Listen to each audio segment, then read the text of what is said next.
years ago. And I brought along some tour guides to kind of help tell some of those stories. And I'd like to introduce most of them now in case I forget to do it. On the end here is Melvin Deal.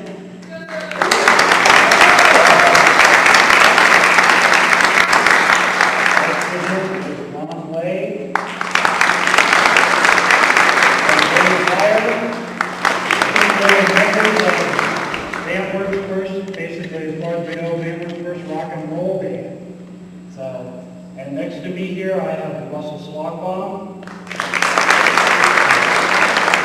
We have worked with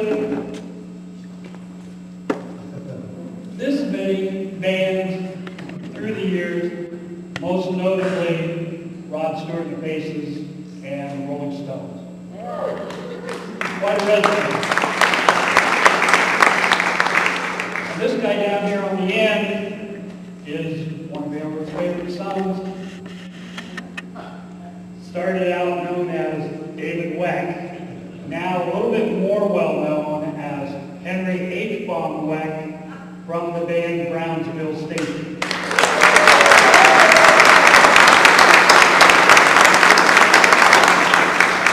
So a lot of this history has been compiled from newspaper articles, adverts which are running over here, that's going to be just running all the time on a loop. Also for some oral histories. So if it's not exactly how you remember things in the 60s, that's okay, because if you remember the 60s, you weren't really there anyway.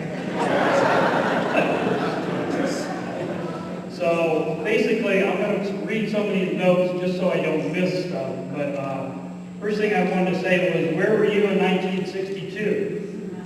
In 1962 in Van Wert, there wasn't many dances for kids, record hops, any of that kind of stuff. If kids wanted to dance, they went to places like Carousel, Salina, Edgewater Park, over in Coldwater, places like that. The service organizations in Van Wert had dances every weekend, but it was for adults and alcohol, not a lot for the kids. So in 1962, two guys named Frank Longwell and Glenn Miller got together and decided to put on record hops out at the American Legion. They named themselves L&M, and for a year or two, they were throwing record hops out at the American Legion. Also, Denny Boston, some of you may know that name, he also DJ'd around Van Wert a little bit. And then in 1963, some high school students here put together the Voyagers, Van Wert's first rock and roll band. And so instead of me reciting their history, I'm going to let them talk about their band, how it started, the members of the band, and just basically turn it over to them. Ron and Dave.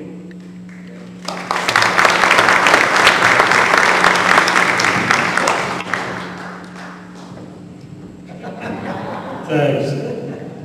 Hey, thanks, Dave. Appreciate that introduction. Well, what an honor to be recognized as Van Wert's first rock and roll band. And I guess what a neat way to let us know just how old we really are. I'll never forget the day, I think it was in the fall of '63, something like that. That I was out cruising in my car, on a Saturday or Sunday, I don't know what it was, and decided to stop off at Gary's house, who lived across the street from the old Washington Elementary School, just to hang out. And Dave Hyre and Gary Crosby were down in the basement jamming, and a guy that was a year older than us in high school, Dave Watkins, was playing drums. And I had never played drums before in my life, but I always pounded on the table at home, and kind of had decent rhythm. So I asked if I could sit in, for a song or two. And I did, and I guess I did okay, because after that I was in the group, and we were the Voyagers. That was the start of the Voyagers. So that was a lot of fun. But I have to tell you that the drum set that was there that I started on was like, wasn't really a drum set. It was a band drum that we used for a kick drum. And a snare and a cymbal, and that was it.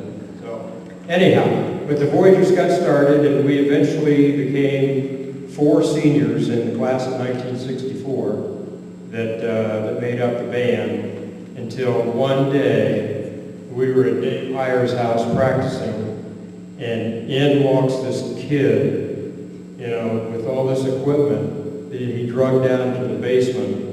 And that young man was Dave Langstaff.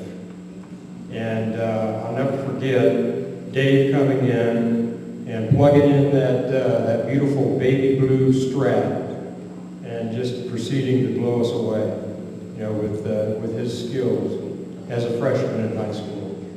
But we couldn't find him a red jacket, could we? He had him. He was too small for our jacket. He had his own little blue jacket that he used, right? Yeah, he came from Streator, Illinois, as I remember.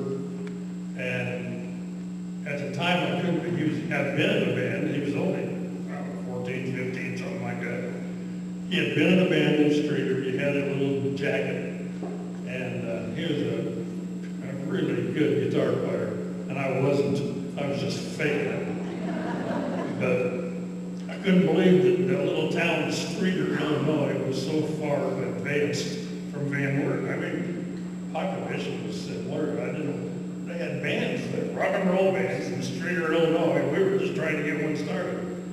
But yeah, Dave filled in a lot of areas that were necessary because I had only played guitar for about a year or two, maybe. And I certainly wasn't any good.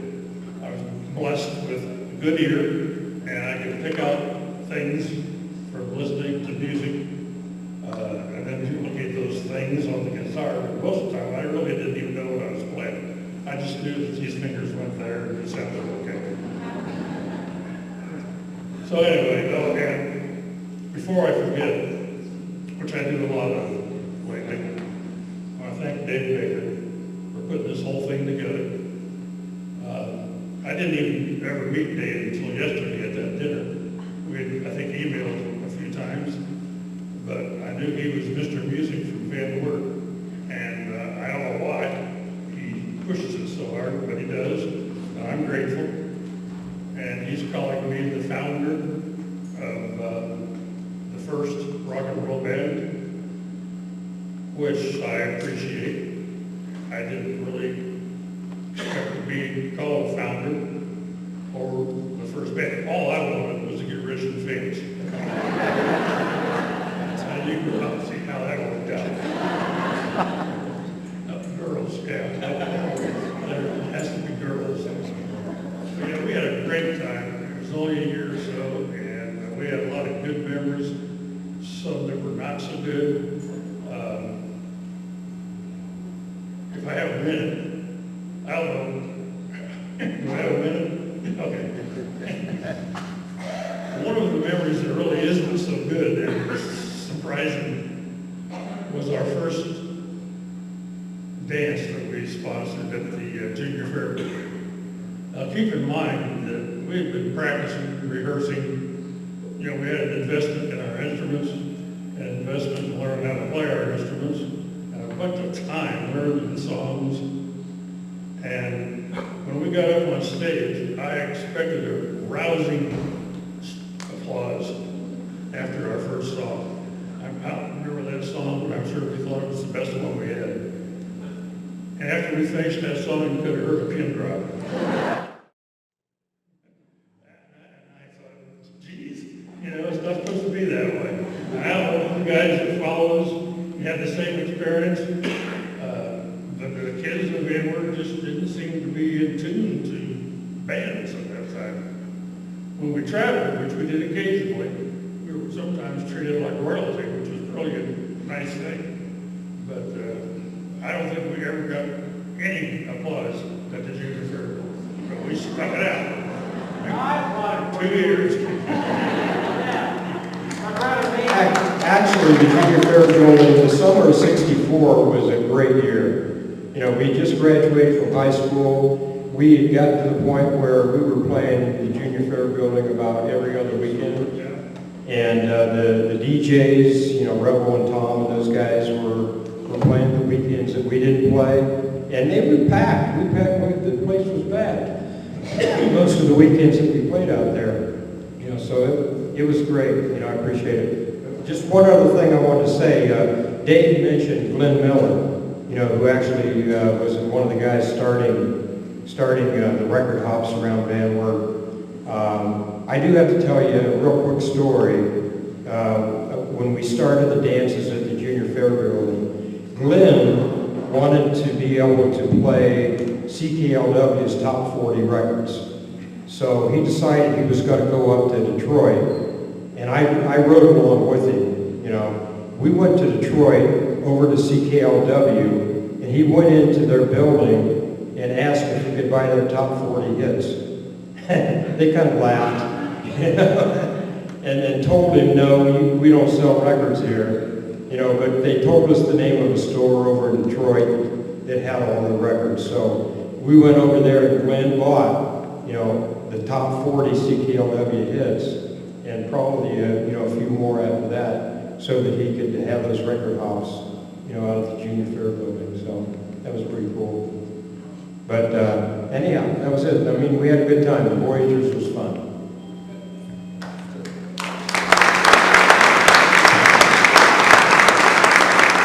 Little side stories about the Voyagers. Not only were they musically talented, they were pretty well known for their ability to paint also.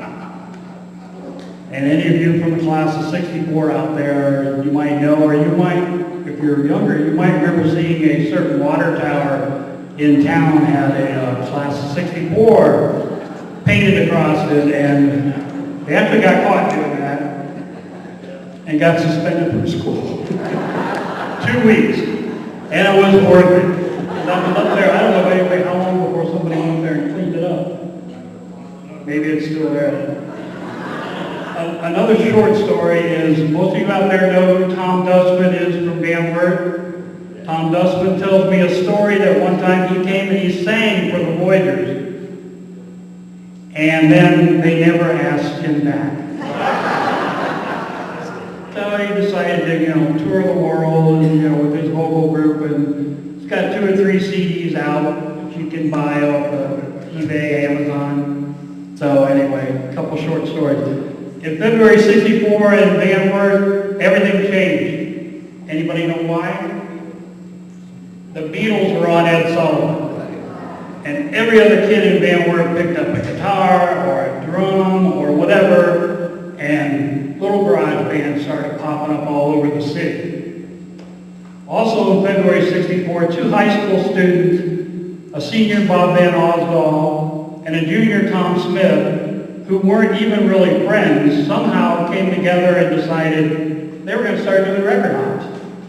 So they started out the American Legion. They would alternate sometimes with these guys. In the summertime, they had, at the Third Ward Park, they had record hops up there. The crowd started getting a little bigger, a little bigger, a little bigger. That's when they moved out to the Junior Fair building.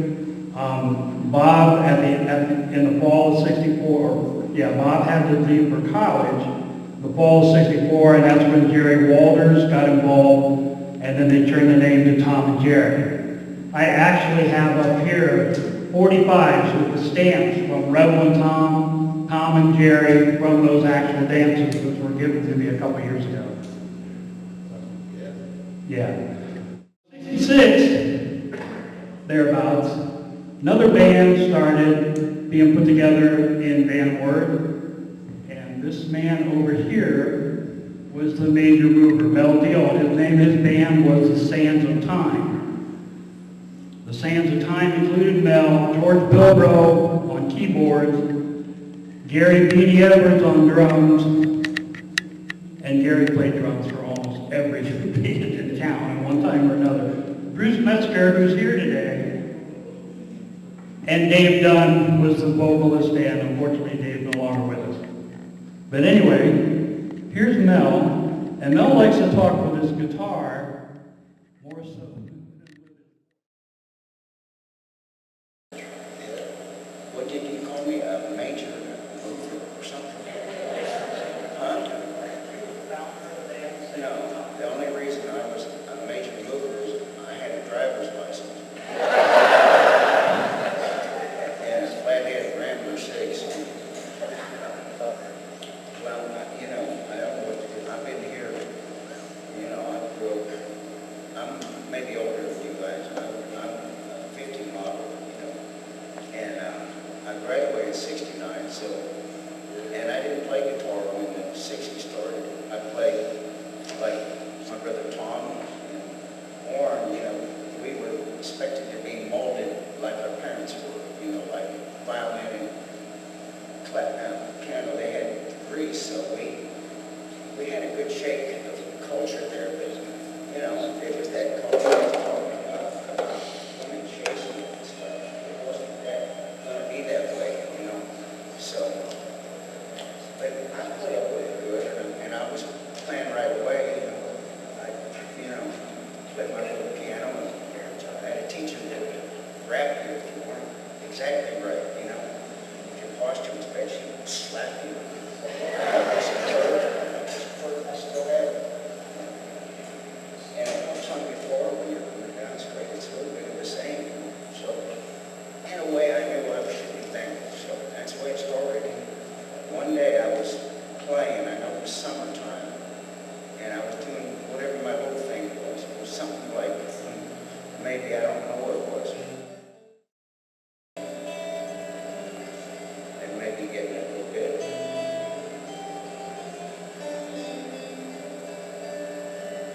And I heard that Bill Doggett tune coming back on me. So we had old guitar, and I got it out from the grandfather's, and it had a naked woman on the case. So my grandmother had hit it. I was not showing interest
almost feel that they were a little bit bunch, you know. So they You're closer to the mic. Can't hear you out here. all right, so like what happened to me at that point is I saw Hard Day's Night 4 times in a row, Giants, and already I'd learned a couple of tunes, you know, probably like something like that. That big 7 chord. You know, all that stuff. And I was somewhere, on the last time after I saw the movie, I thought, in my mind, I was being chased. I took the alley, you know. And I got home, and then I started trying to work in earnest on it. And it seemed like at that time, they would give you a tune that you could grab like that, and they put a stinker on you. And I'd be sitting sweating like, it might be something in 2 keys or something. Something like that.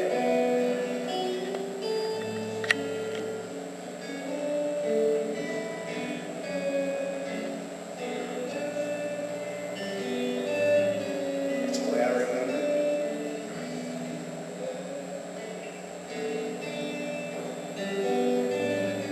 Big 9th chord.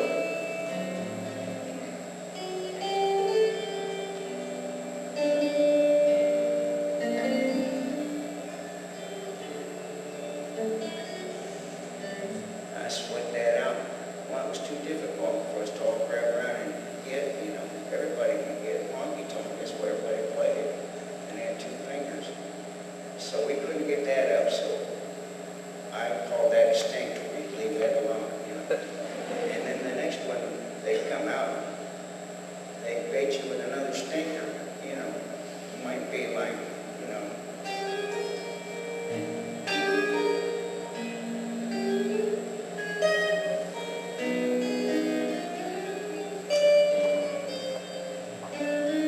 that's the one they played for the Queen and rather than Jordan, you know. I had to learn that. Cha-cha, you mean?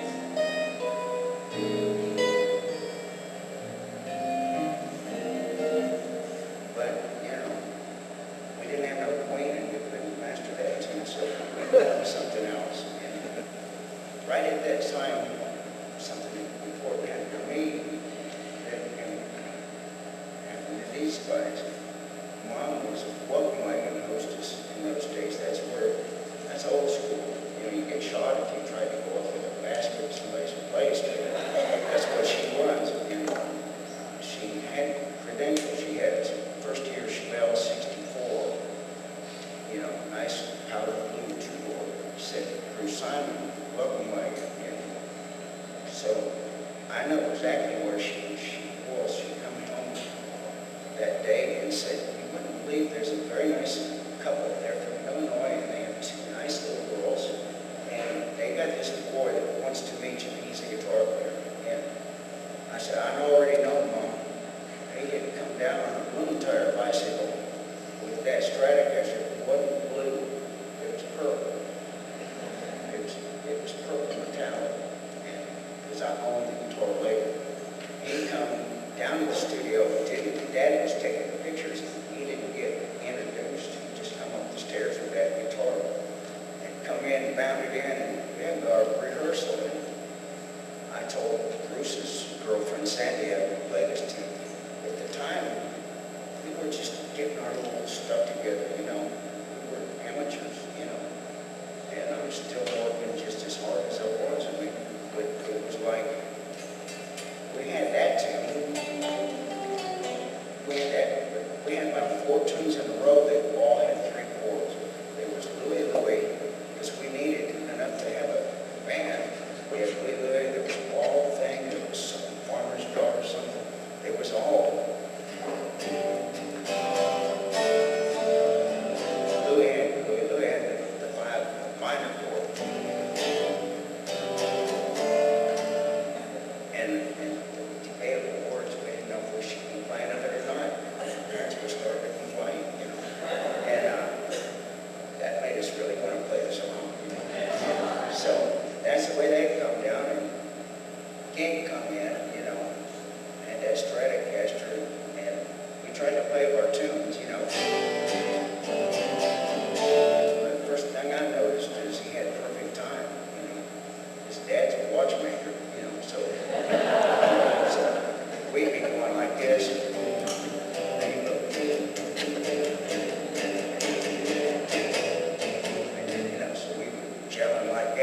striker, you know, and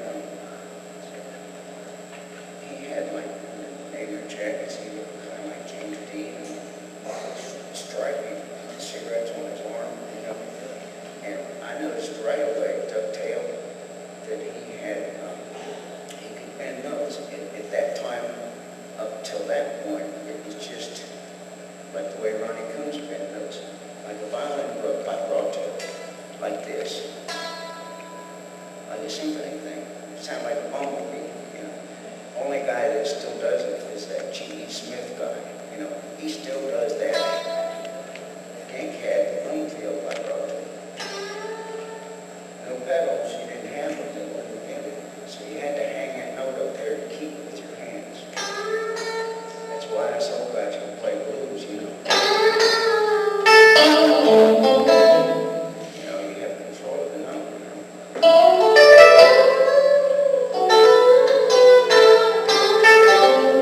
He had all that going on. I never heard it, so he had those twisties, you know. And the reason he could play like that, number one, he was talented, but Streeter was not like Van Wert. Streeter was the talent amount besides Van Wert. It sounded like Chicago, really. Anybody I talk to, I say, my wife was from Streeter. They say, yeah, Chicago right there. So they were getting all that big spider, all those people had a big influence there, and all the blues players. So Chicago did have the blues. Yeah.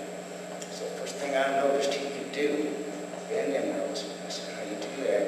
I tried on his guitar. It was stiff. He said, he took me down to Turner's, or it was Turner's on Main Street.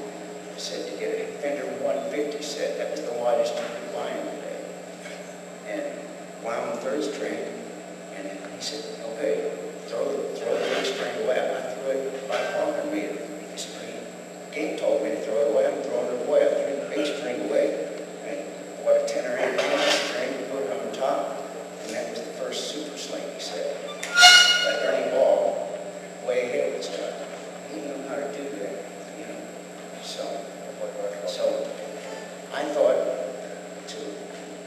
I was infatuated with him, and I thought maybe it would be a good idea if I would possibly marry one of his sisters to solidify our relationship. And in my mind, I chose the younger one.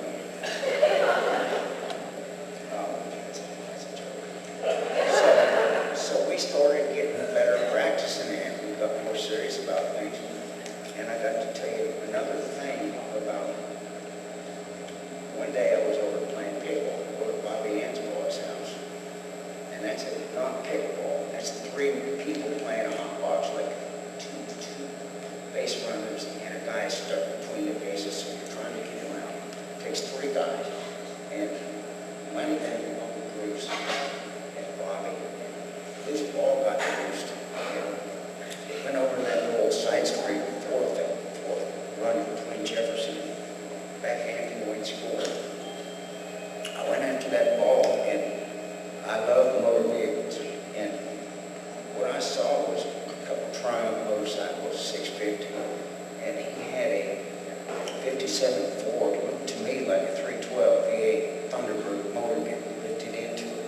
So I determined I'd lay back and wait for this guy to work on it. So I was waiting and waiting. He roared up in a 54 Ford, first year of the overhead valve, and he come in and said gangrene on the side of the vehicle. Bonnet was even as striking as the ink. He was half Cherokee, you know. He had coal black hair, tan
started praying for rain a moment ago. I got the guitar, you know. And then we started working in earnest on music, you know. Things got better for us. There was a couple of bands in there that made it easier than the Beatles did. You had something easy to do with 2 fingers. I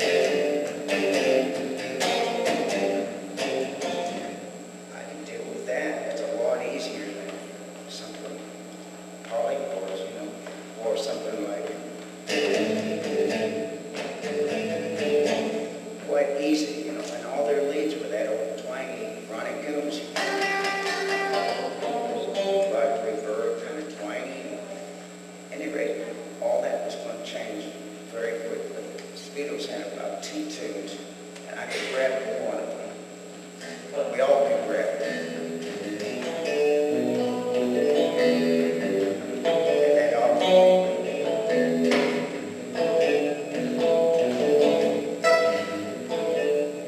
that business.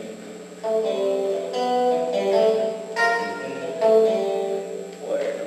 And big stretch bar. So we had good fancy left-handed play it. Then they put out another stinker, and I hated the tune because I didn't think it was. I thought it was great for Paul to sing without the rest of it. You know, I learned the tune. You know, and they're giving me flowers. I didn't like anything about it. You know, it was that was all to me. It's a money tune now.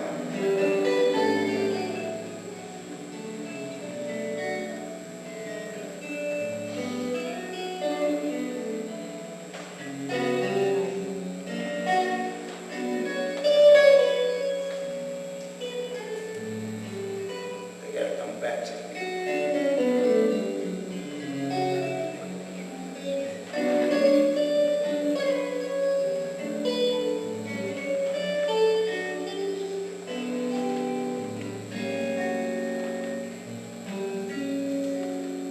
Those tunes, them chords should have been in the original score of the album.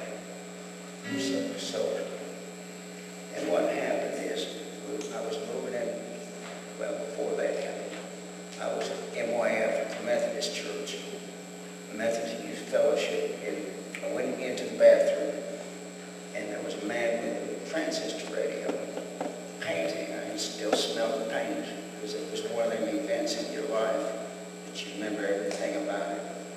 And what I heard was everything I could play easily, you know, was this. You know, Russ will know what I'm talking about. Got to the bridge. Remember this.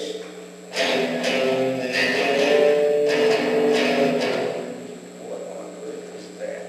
It sounded like my dad's old tape recorder. He used to put my guitar into it, all about to explode. And it got back to the singer.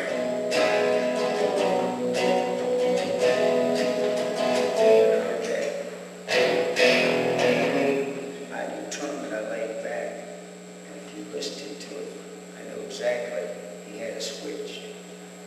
That sounded like the left foot on an old car dimmer switch. It sounded like exactly like this. That sound. So I knew he had a pedal. So Mom was getting her master's over at St. Francis. So I knew the next day she was going. I said, I'll ride with you to go to the music store. I got me that pedal, $40, Gibson Maestro. After that, I couldn't hardly be stopped, really. I wore the switch out of it. And next thing I knew was taking my brother to Miami University.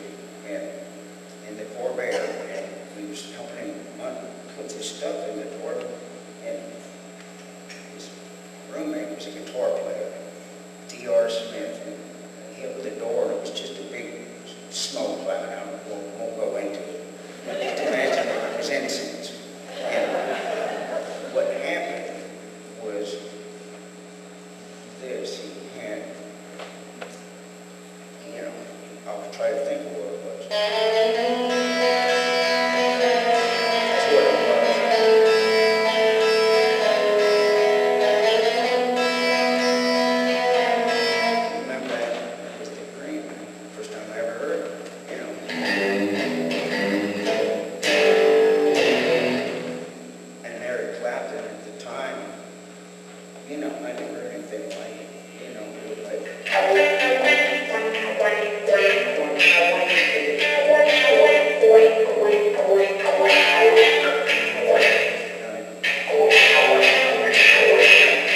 I learned every song note to note I still know. Because if you run it in that fashion, you never forget it. You know, I can still play it. I'll play it for you.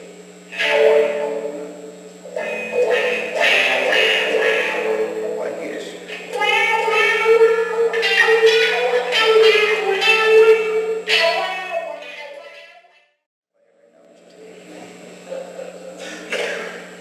That's why you don't use your calculator when you add stuff up. You use your mind and then you don't forget it. So that got me going, and things got harder with Clapton for me. He started doing more difficult music, and it sounded to me things like I couldn't quite grab it. It was worse than George Harrison, I suppose. So I went over to my grandma Poirier's next door and found that her zenith would go down to 6 and a fraction speed, which was exactly half of a 33 record. So everything was an octave lower and half as fast I could grab it. So it'd be something like that.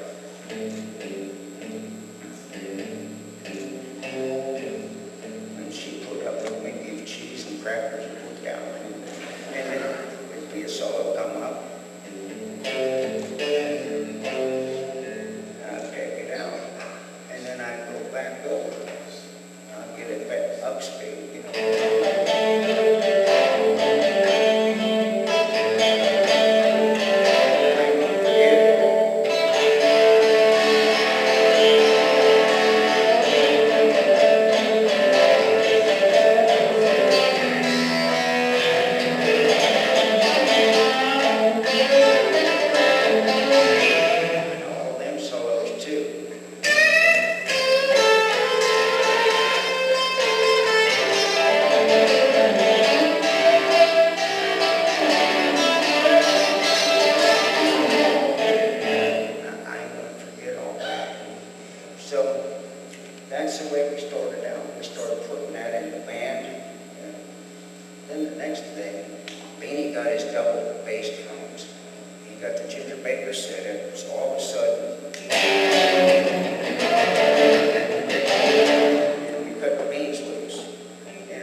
saying this tune. I never knew what he was doing with a gun in his played it. That age, Joe. Whatever it was. That's what it is. We did all that. And then, at the same exact time, I know we were rehearsing at the Schlagbaum. Well, I know Russ came in and was auditioning or something. He's going to be able to tell you more after. And what happened, in my view, is he had a great beat on his drum, accurate, perfect time. But maybe when we got to this more. Tell me if I'm right, Russ. You had more, not the double bass. He had perfect beat, but in the older school music. And we thought, well, he's got the PA, he's got the 396 Chevelle. He's making a lot more money than we are. He's got a good look to him. We're into lead singer, and the rest is history. He pulled us through after that. Right, Russ? He'll tell you he did. And so something happened that I got to tell you about. Can I still tell you? I'll be faster. So what happened is we needed a bass player. We didn't have nobody, and we had a gig that we got the start on. The next gig was Palladium Lanes. We needed a bass player, so I'll get Ronnie. Ronnie was good. I knew he could cover, so he set up before we did. We never played with him, and he got off a shift with Kid, went over there, set up. I got in the door after he set up. I noticed up on the stage, beautiful gear, Superville, Jaguar, guitar. I noticed one of them Christmas tree lights was involved in 4 colors, pointed at a cow skull, and that was like the Cherokee Indian, and it felt natural to him. But it was so noir, we had our peace emblems, so we started off good as a band, and I was about to go to college. Everything kind of got dark to me. I was hearing stuff like, and we all was all in. I know all them solos.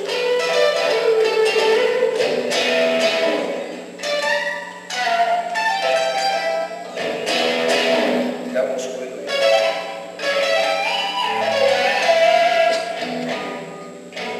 All that dazed and confused crap. Everything to me, I was worried about going to last date with C average, and I wasn't that smart in my view. Everything got sort of sad to me. Things like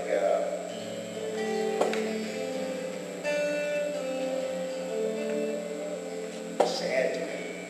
And then Mason Williams picked it up a smidge,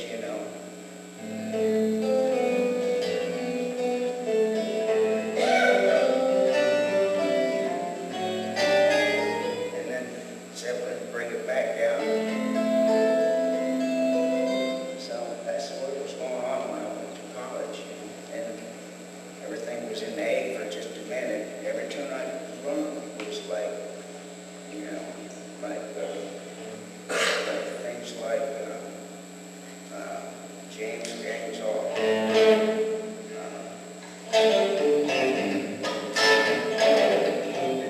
Everything was an A,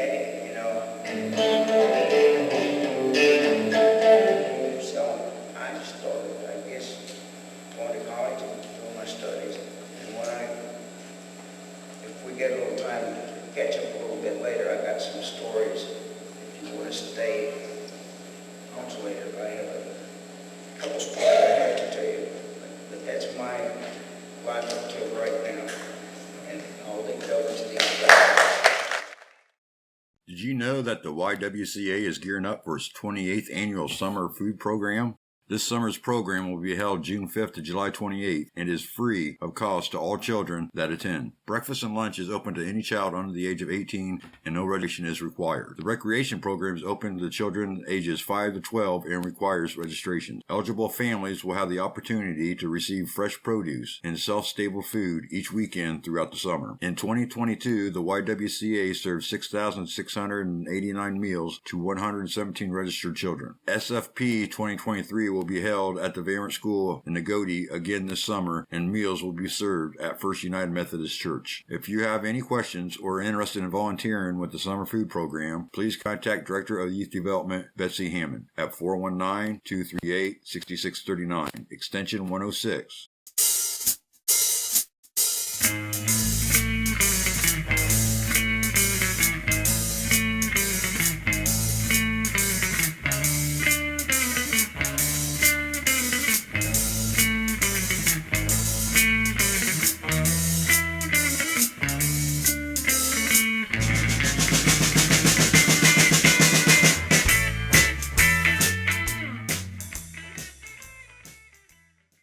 Older rock bands in New York, Chuck Harris, Bruce Wood, Paul Dunn, Max Kaluka, and Jim Evans.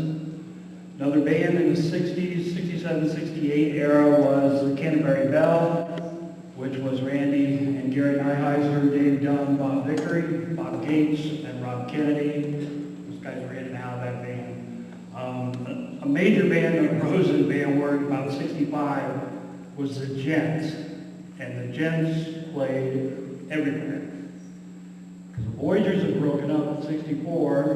Dave Langstaff didn't have a band, so he put together a band. And Marvin Woodruff was in that band. Jimmy Hasselworth was in that band. And this guy down here, then known as David Weck, was in the Gents. And later on, there was Ted Jones and Carol White, at which time they had to change her name to the Gents Plus One. And she may have been the only female rock and roller that's been around band work at least back in the 60s and the 70s.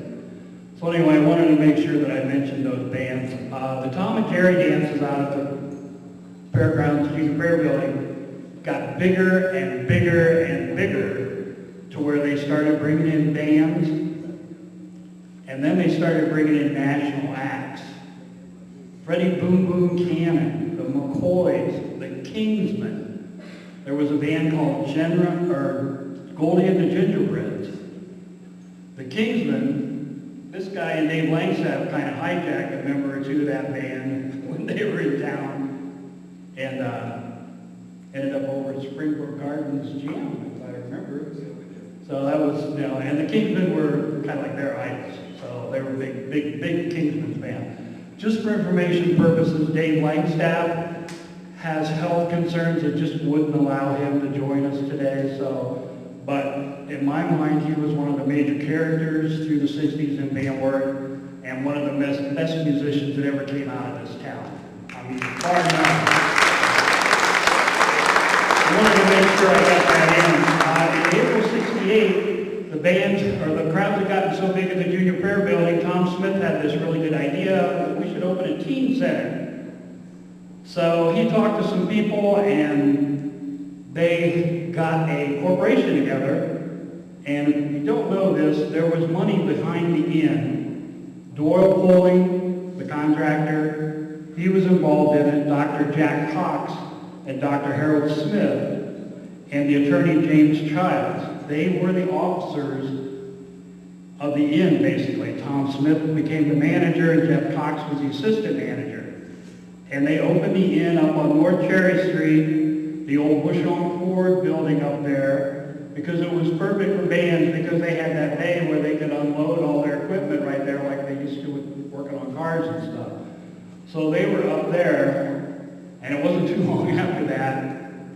That was in April '68. In September '68, a lot of people started complaining to City Council about the noise that was coming out of that building because they had no air conditioning.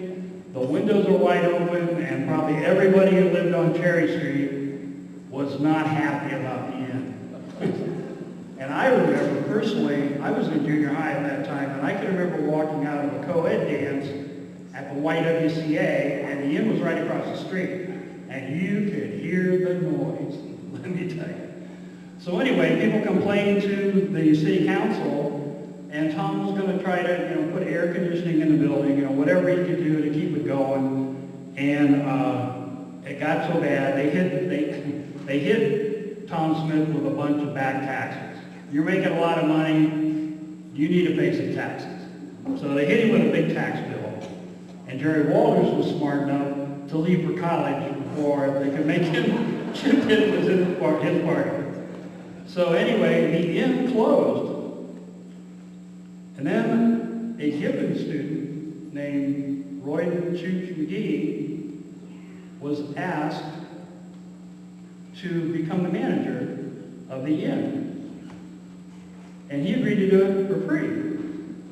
And he got some of his Gibbon College friends and some high school students, and they went in and they kind of remodeled the place inside, did some painting, probably everything was black in there, I would imagine. And in November '68, it opened up again. And when they opened up this time, they started bringing national acts into the inn. Mostly second-tier acts kind of from the Michigan area, because all these guys had come from Michigan and had connections with a lot of the bands up there. Third Power started coming down a lot. They played in Wert a lot. Junior Fair Building, they even played at the high school once. And they were at the inn numerous times too. The Red, White, and Blues Band, all these bands came. Man, I'm not really going to tell you the story of why the inn ended up closing, but the scene got a little dark up there, and there was some accusations made, and they basically closed up for good in March of '69. So the inn was basically open for about a year, and not even a full year at that. But it's still fondly remembered among all the musicians because they had a lot of fun up there. So anyway, at that point, like I say, Russell was involved, and after the inn closed, Chooch and Russell and Rick Ladler put together kind of a thing called Our Thing and started putting on shows out at the Junior Fair Building. He was 7 and had his own band until 1980. But he played a 2-year residency at the Moose here in Van Wert in 1946 and 47. I was born in 49, and when I was old enough to walk, I used to go to the local dances with him, and that's when I got an interest in playing drums. And at a birthday party in Otterville, I met Ron Coons the first time. And it was a birthday party for John Bigelow's brother. John's cousin, Doug Adam, played with Ron Coons, and they had a band called the Condors eventually. But when Ron Coons came in, he was the coolest looking guy I'd ever seen. Dressed in black hair, a sunburst Jaguar, a Super Reverb. He was just out of this world. But I think I would call him, and many do, the grandfather of Van Wert rock and roll. He's one of the earliest ones. But they had a band called the Condors, and they got a gig to play at what used to be called the Terrace Gardens, which was out here on South Shannon, south by the hospital, across from the fairgrounds. And a lot of Indiana kids would come because you could drink 3-2 beer in a while. And they had a drummer from Middle Point named Bob Rhodes, but Bob worked as a stock boy at the Mars Supermarket on Friday and Saturday, so he couldn't play until midnight. So they recruited me to play drums with the Condors from 9 to 12, and then Bob would come in and play 12 to midnight. And we played, I think, 3 weekends out there. And I remember we were trying to play and learn to play Satisfaction. It was the summer of '65. I was only 15, but my dad was so happy that I was playing drums. He let me drive an old 54 Chevy to a bar and play rock and roll till 2 o'clock in the morning. I think that's some incredible parental support. No, couldn't do it today. But we played, I think 2, maybe 3 weekends there. And as I said, we were trying to learn, play Satisfaction, but Ron didn't know how to make that terrible noise on the guitar, as Mel pointed out earlier. Didn't know anything about a fuzz tone. So we really, we didn't pull it out that well, but we managed to plow through it. But we did all the hits from 64, 65. Very few Beatles songs. In fact, I don't think we played any Beatles songs. We played all the Beatle covers, like Matchbox and Boys and Twist and Shout, those kind of things that were actually American blues-rooted songs. But we didn't try any Beatles stuff because they just seemed too complicated. They couldn't figure out the chords. But I worked with Ron and those guys, and then we moved up to Marty's Bar, up on South Main Street there, and played there from 9 to 2 on Friday night, for Saturday night, I think I got $11 a night. But I had a business, I hauled milk, which was my dad's business, and I had to get up every morning at 6 o'clock and run this milk route. So that was pretty tough work. But then John Bigelow, who was our lead singer, he knew every dang song I think that was ever written. This guy had a memory like an encyclopedia for words. But he got drafted, as so many people did in the 60s, and he went into the Army, so I carried on with Ron and Doug, and I played drums and sang, but man, that was hard work, if you can imagine. So after a couple of months, I said, I can't do this anymore. I got to give up one thing or the other, either the business or the drums. So I gave up drumming. But after a couple of months, I got interested. I wanted to play again. So I happened to run into Bob Rhodes, who was a Congore's original drummer. And I told him I wanted to play. And he said, listen, I know a kid in Van Wert. I don't know his name, but he lives on North Washington Street. His dad's a photographer. So one Sunday, as Mel mentioned earlier, I was making pretty good money. So I had a brand new Ludwig drum kit, same color as Ringo Starr's. I still had it, Black Oyster Pearl, a Fender PA system, and a 66 Chevelle Super Sport. And Tim, my buddy Tim, and I went over one Sunday and found him out. I went up to the house, and his mother was painting the front porch. And I said, is there a kid here who plays guitar? He said, oh, that'd be Melvin. He's out of they're rehearsing at the Marsh Foundation. So we went out there. Tim and I get in the band on the strength of my 66 Chevelle. So we played for a while. Tom Bemore was the singer in those days. George Bilbro on organ. And Beanie, I had ousted Beanie as drummer. Beanie was a better drummer than I was with newer material. My dad had taught me to drum, so I was a basic dance band, solid single bass drum.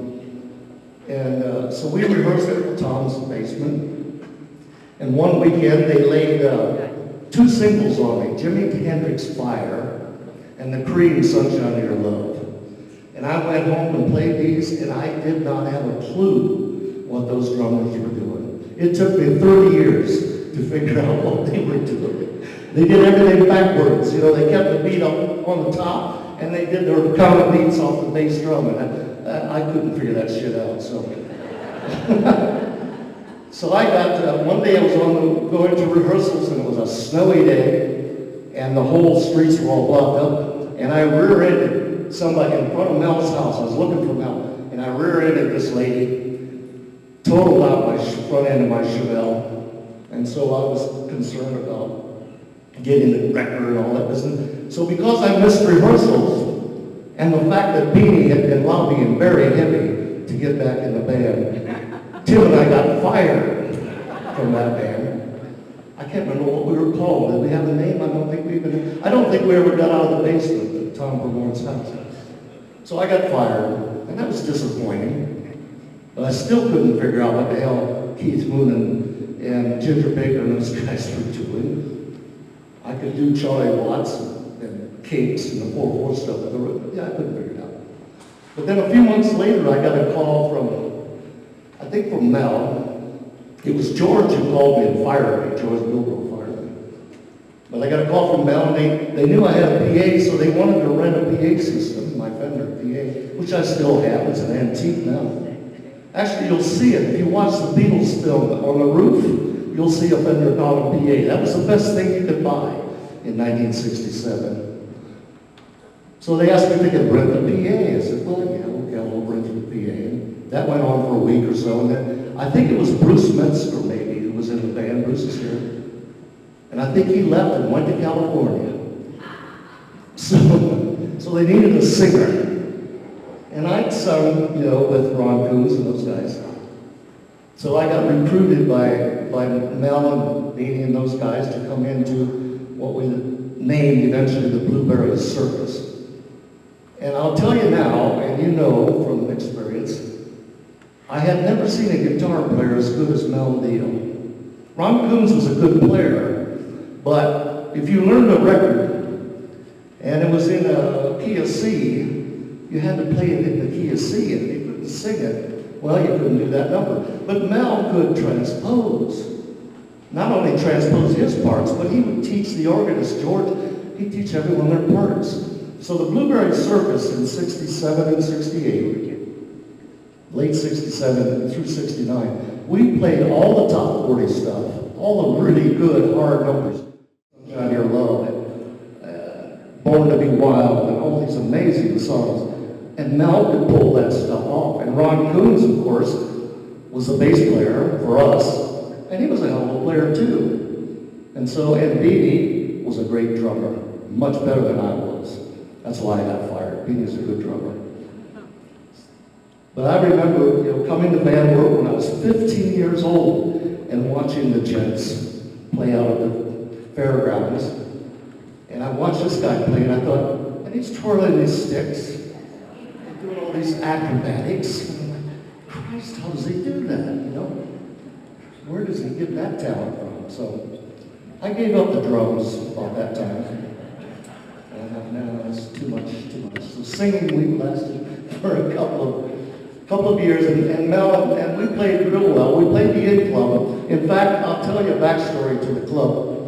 It was a great scene there, 50 cents to buy a membership, and you get into this club, and they had some great rock and roll bands, Ohio Power, and later the Brownsville Station played there later on. Of course, but the way we got involved, we played and rehearsed at the Inn Club, because Tom Smith was acting as our booking agent. So we could rehearse at the Inn for free. And by that time, I had bought a 52 Cadillac ambulance as a bandwagon. I had way too much money as a kid. And they had these garages out back, paint shops. So we could come home from a gig, we did a lot of gigs, and just park the Cadillac in the garage, lock the door, and go home. And then load in and rehearse during the week. And we were a pretty proficient band. I wish we had recorded that. I never recorded our band, although I had a stereo 2-track Sony, but I failed to record my own band. But one night, James Childs came in, and he said, boys, we're having trouble, we're in debt. We're going to have to close the club. And we're like, oh, God, no. This beautiful setup we had, and it's great fun, you can't close. So I told James Childs, I said, listen, we'll play for free. And I'll talk to the Ohio Power and the Canterbury Bell and get all the local bands. We'll play for free for a few weeks and try to keep the club open. So he agreed to that. And then he said, we need a new manager. Tom's in trouble, he's leaving, whatever. So I think George Bilbrough suggested Ron Coons, and Ron, he's got a family, he's got a job. He said, I can't manage this club. So it was again George Bilbrough, knew Chooch McGee through his brother Griff, and he suggested to James Child that they hire Chooch. Chooch was going to Giffen. I'll tell you a little bit of a backstory. There's a whole bunch of boys came down from Lake Orion, Oxford, Michigan area. That's up north of Detroit, near the Palisade Hills. They came down to man work because they learned that there was a cheap 2-year business college there that was real easy ride, but you would qualify to get a 2S deferment. So over the period of time between 1966 when they graduated and 68 or so, about 6 or 8 boys came down from Lake Orion, Oxford area, and Chooch McGee was one of them. And he and Rick Later, a classmate of his from high school, they lived down on East Crawford Street. And George introduced Chooch. And then George said, hey, there's an apartment. And one of the kids that came down, Lee Shaw, was up above on the top apartment. And he had left town. So this apartment, and George said, hey, you should rent this apartment. It'd be so cool. I mean, George is still in high school. So that's how Chooch McGee got the job of managing the Inn Club. We managed the club for, I think, about 6 months, 8 months maybe. And Chooch, because he was from Michigan, he contacted Gene Holland in Ann Arbor, and he started booking all these Detroit area bands. The first band that came down was called The Up. They were what they call a farm band with the MC5. 3 of the skinniest kids I'd ever seen in my life, with hair down to their knees, playing the most outrageous and inconceivable music I'd ever heard. You know, is this supposed to be good? You know, what is going on? You know?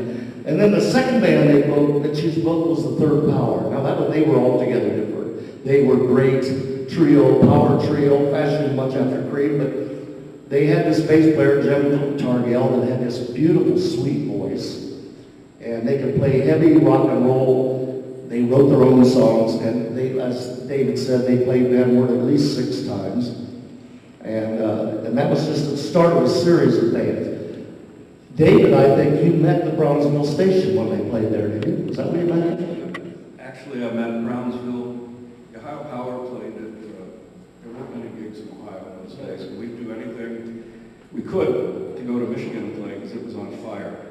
And we'd drive 2.5 hours, play a gig for maybe $100, turn around and drive home. But we got a gig out at the UAW Hall in Lima, and we were opening for a band we didn't know called Brownsville Station. And they'd been together about, 6 months maybe, something like that. And this kid came in with these big round black glasses, and he's wearing a t-shirt that had Mickey Mouse on it. And he had made the shirt himself, and he had 3 letters across the top, C-U-B. Or he might have had Cubby. I think he had Cubby on there. And we didn't know his name. We didn't know them. We started calling him Cubby. Well, unbeknownst to us, we gave him his nickname. That's the famous late, great Cub Coda. So that's how I met him. And we played probably 4 or 5 other gigs together in the Detroit area. And one of those places was called the Rooster Tail. It was a Jerry Shanath owned it. It's called the Rooster Tail because it's on the Detroit River. And every year they'd have hydroplane races. And they would throw up big swaths of water behind them like a rooster tail. And it was a bar, had 2 floors, 2 stages on each floor. On Sunday nights they made it for teens. The house band on the ground floor main stage was Rare Earth. Yeah, and Detroit bands and so on played. And it was great opportunity for us. I learned later that when we played there, Brownsville had been on the ground floor and we were on one upstairs. About 10 years ago, my remaining bandmate, Michael, told me that he and Cub walked up to watch the Ohio Power play, and they thought that no one could be replaced in Brownsville. You know, that was it. And they looked at each other and said, if ever we needed a drummer, that's the guy. I'll try and tell the story a little later on how I happened to be sitting out at my parents' house when the phone rang before there were answering machines. And I got the call. And some call it luck, and it's timing. Being a drummer, timing is everything. So that's that. All right. That's music. Well, because I've been in the business along with Chooch since 1970 officially, I've worked for a lot of bands, and rather than have people ask me what to work for, I drew up a list. There's 134 different acts that I've worked for over these past years. But the way Chooch and I got involved, you know, in everyone's life, someone or something happens, comes along, and you ricochet in a direction you would have never expected. Like that phone call, right? Well, Chooch Chooch finished his 2 years here at Giffen, and in order to maintain a 2S deferment from the Army, stay out of Vietnam, they had to transfer, and the only college they could find, now this is before internet of course, was Bethel Bible College in McKenzie, Tennessee. So Rick Laver and Chooch, roommates, they went and signed up to go to Bethel Bible College. Down to Tennessee, Chooch realized it's a dry state. You can't even buy beer. Not only can you buy beer, there's no smoking dope, there's no speed, there's nothing to be had. So he got the idea, well, I know what I can do to earn a living, so he started dealing in those kind of consumables.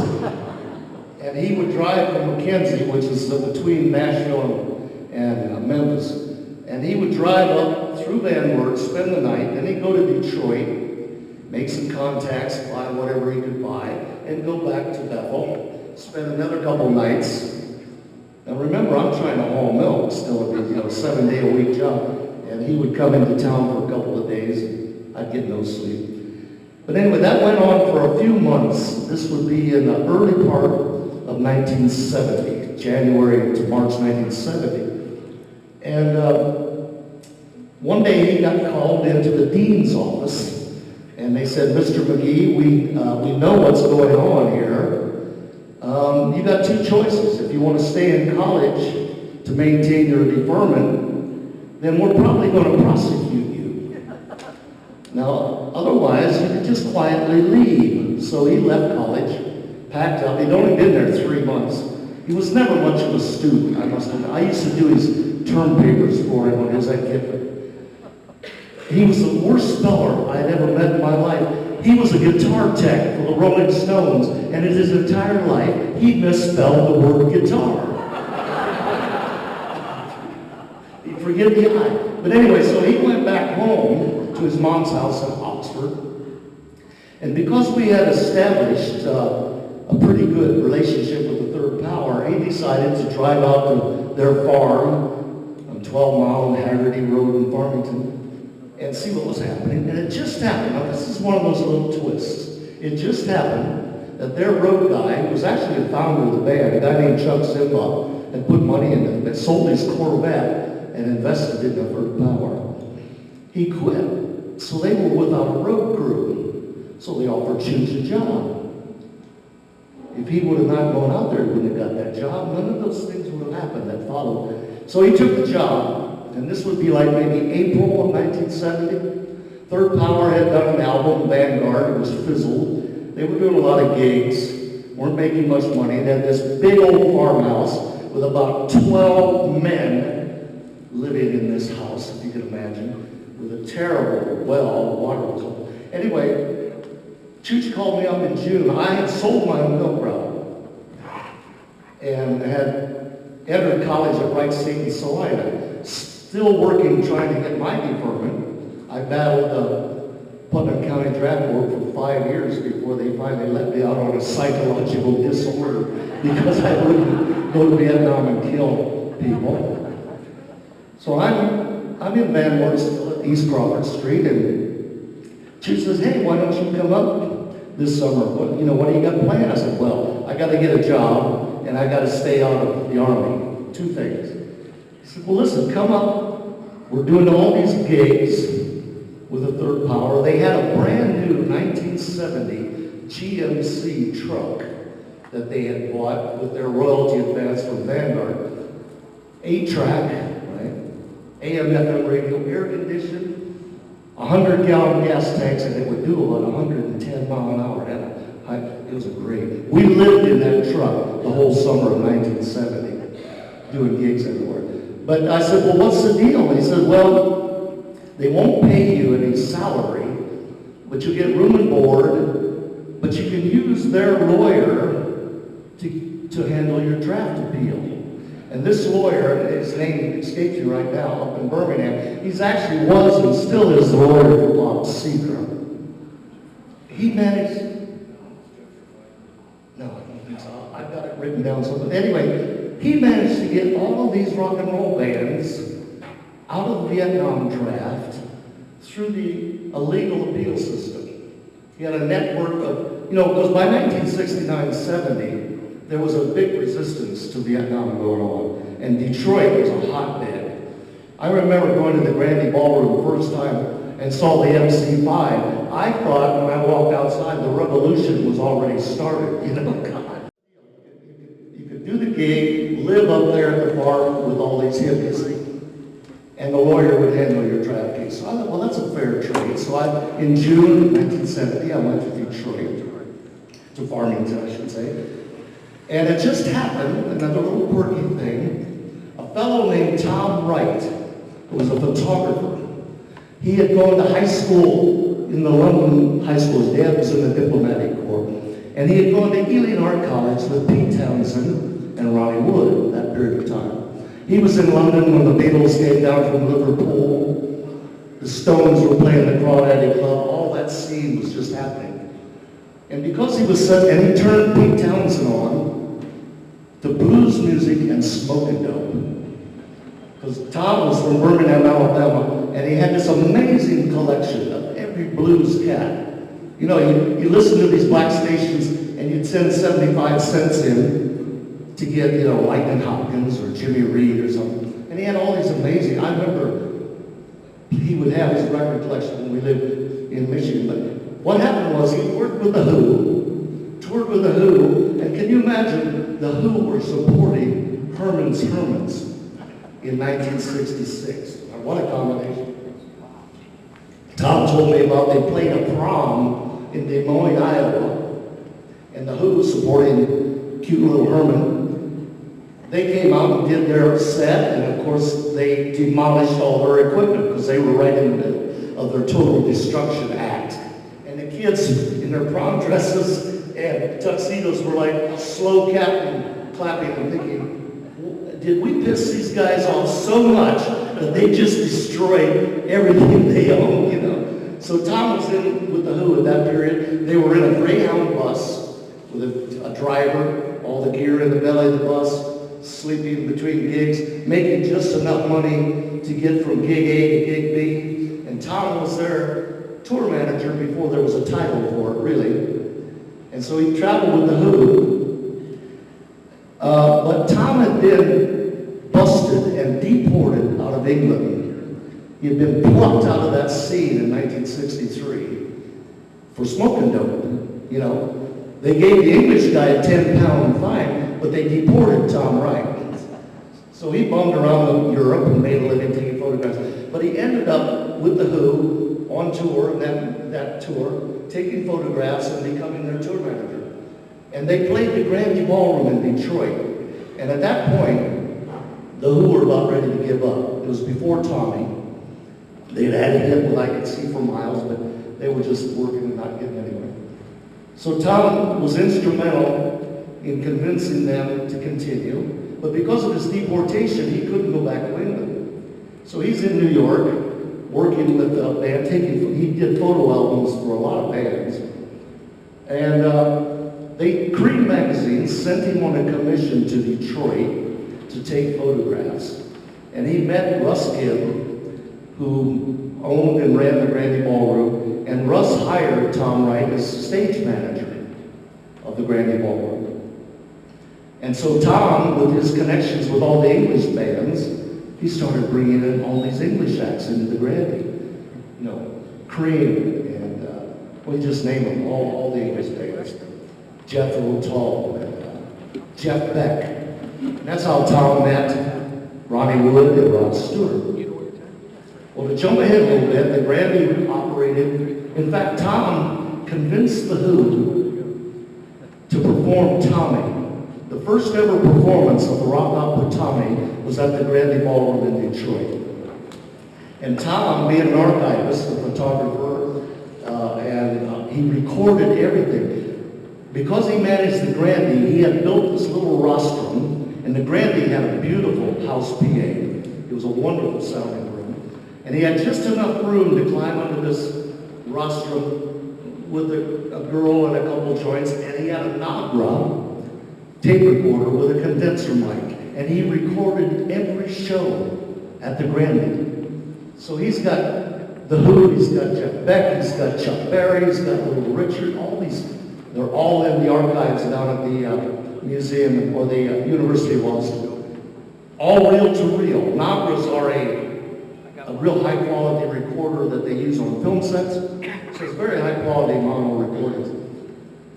So he was instrumental in creating this incredible work at the Grandy Ballroom. But then the Grandy shut.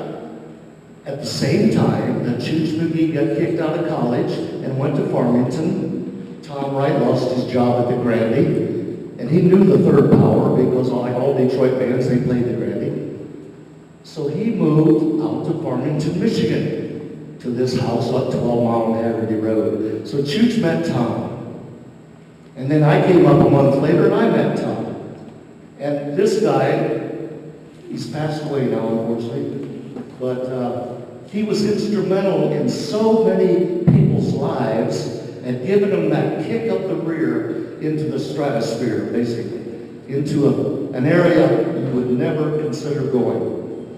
So we lived at the Grandy, at the Third Power Farm, and Tom was commissioned by Russ Gibb and a guy named Dick Sonder. They were going to produce a huge festival outside of Jackson, Michigan, called Goose Lake.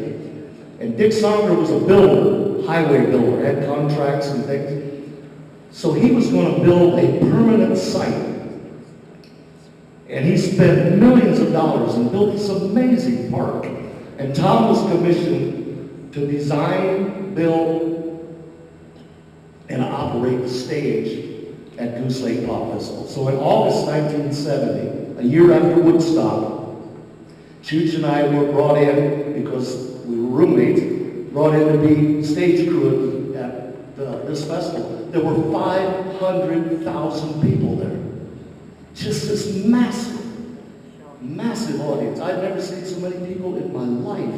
And they had the James Gang and Mountain and Teagarden and Van Winkle from Detroit were the MCs. These guys from Oklahoma with that great laid-back voice, And Tom had designed a circular stage. What he intended to do, because he had the money and the knowledge, he was going to eliminate all the problems that occurred at Woodstock. And he built a circular stage. They had a custom-built PA system. The towers were steel beams embedded in concrete, because Dick Sonder intended this to be a permanent festival site. So he built a circular stage so that one band would be setting up on the back while the other one was playing. They had two sets of microphones, and we would just, everything was mechanical, no motors. We'd put these things in, we'd rotate that stage around. It was on great big steel wheels. Rotate the stage around, and the next band could actually start playing before we finished the rotation. So they just went off, boom, boom. In fact, Paul Chavaria, who I want to mention later, was there, and he said, "Good God, stop the music so we can take a pee." He said, it just went up. We were like 8 minutes ahead of schedule with a 12-hour show, noon to midnight. It just went off like clockwork. And of course, it was 500,000 people. They had built Bikers Acres for the Hells Angels. Lloyd Edwards, who was the manager of Third Power, he was doing backstage security. When you pulled, the road was paved. When you pulled in backstage, Lloyd would check you off on you're in parking lot 1A. Everything was paved, marked off, you pull your truck in and park.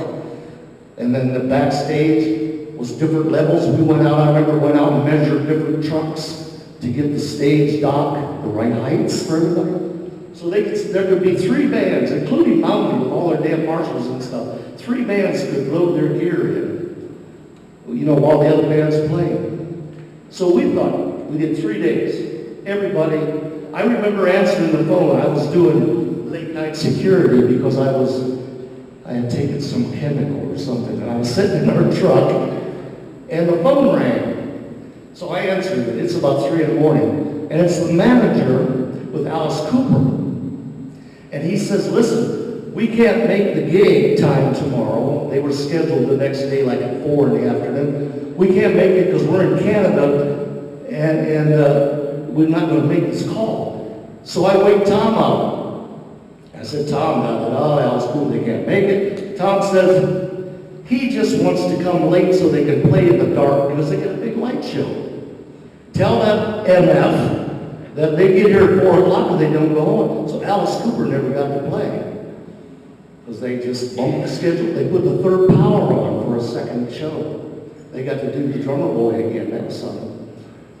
So we did these shows, 3 days. It was just mind-boggling. And we thought, this is great. We're going to spend the summer doing rock and roll. And then in the winter, we'll go to the Bahamas. But the governor of Michigan came on TV on Monday night and said he was not going to let this man corrupt the youth of Michigan. So he closed him down. Now this man had spent millions of dollars building this park. Did one festival, boom, shut down, ruined him. And that was, the end of our career. What do we do now?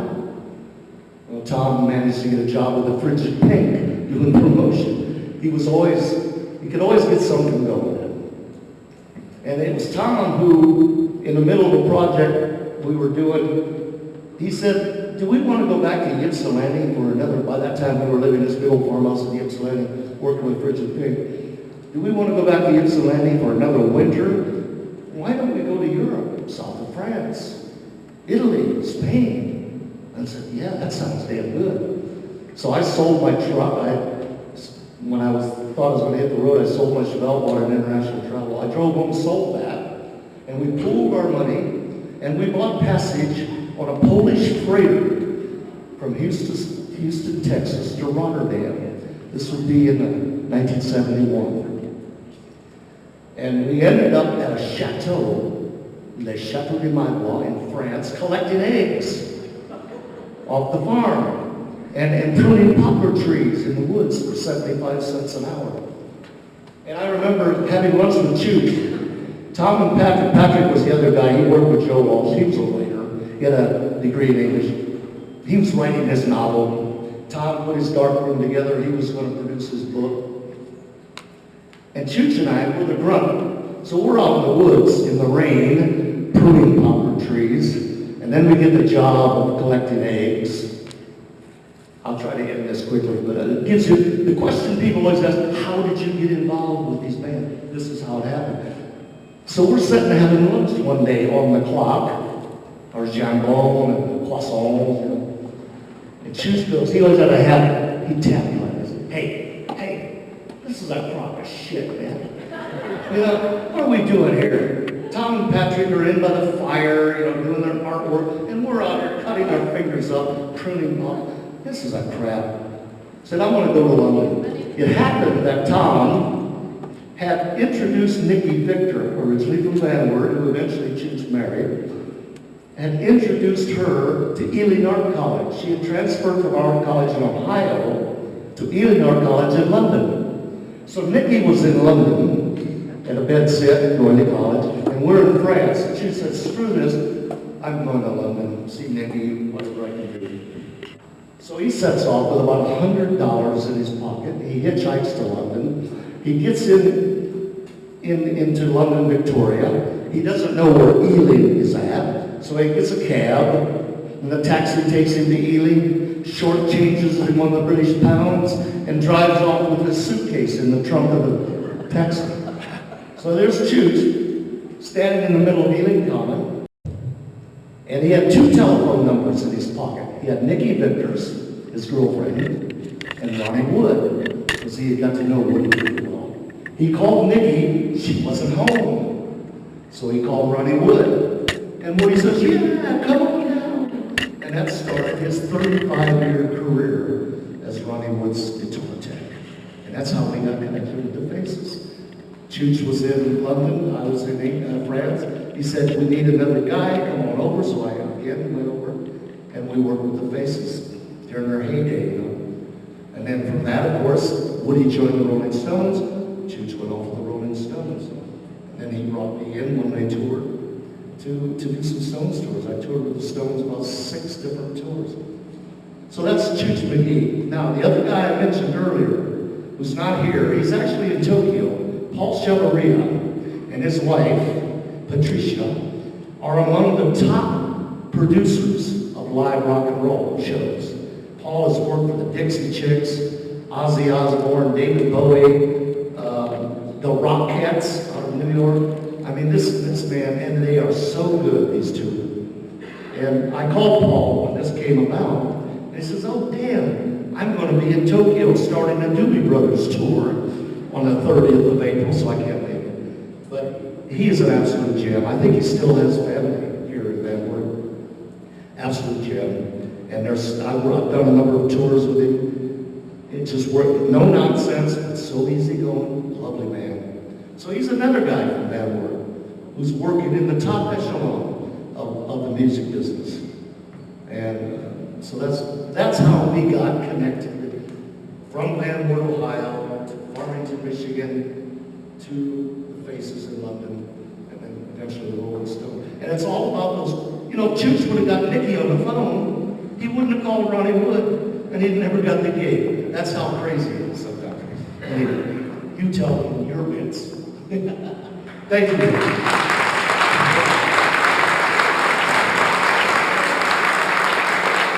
I do want to mention a few things to make sure I get them in. Some other bands from Van Wert. Toloma was a very well-known band around Van Wert. They were more in the early 70s, but Joe McKaylee, Danny Yearling, Mark Johnston, and Doug Bear, and then Scott Davidson later on as a singer. I want to mention Raw Meat, who had Tom Deal in that band, and Billy Peters. A lot of people here know Billy. They were in a battle of the bands out of the fairgrounds. They put a flatbed trailer out there. They had a battle of the bands. Well, all these bands came in from other towns, and Raw Meat, which was a horrible name, by the way, was the only Van Wert band. So what happened was Van Wert kids stuffed the ballot box, and they won the battle of the band. Anyway, August 1969, Bob Seger came to Van Wert. Infamous promoter named Bill Sills, I believe they called him Slick Willie, put on that concert with the Third Power and Cloud for Van Wert, which was Dale Ruckless, Barry Aiken, and a couple other guys. But they opened for the Third Power, and then Bob Seger played. Well, during the concert, Bill Sills went up to the ticket booth and took all the money and climbed in his car and took off. So Bob Seger played in Van Wert. Not only did he not get paid, when they printed up the tickets for Bob Seger, they couldn't figure out how to spell Bob Seger, and they spelled it S-E-I-G-E-R. So I'm not sure how you pronounce that. No, but I'm guessing that's the only gig he ever did. He never got paid for it. So I noticed a couple of other people out here. I see Bill Moore sitting over there. He was in a band.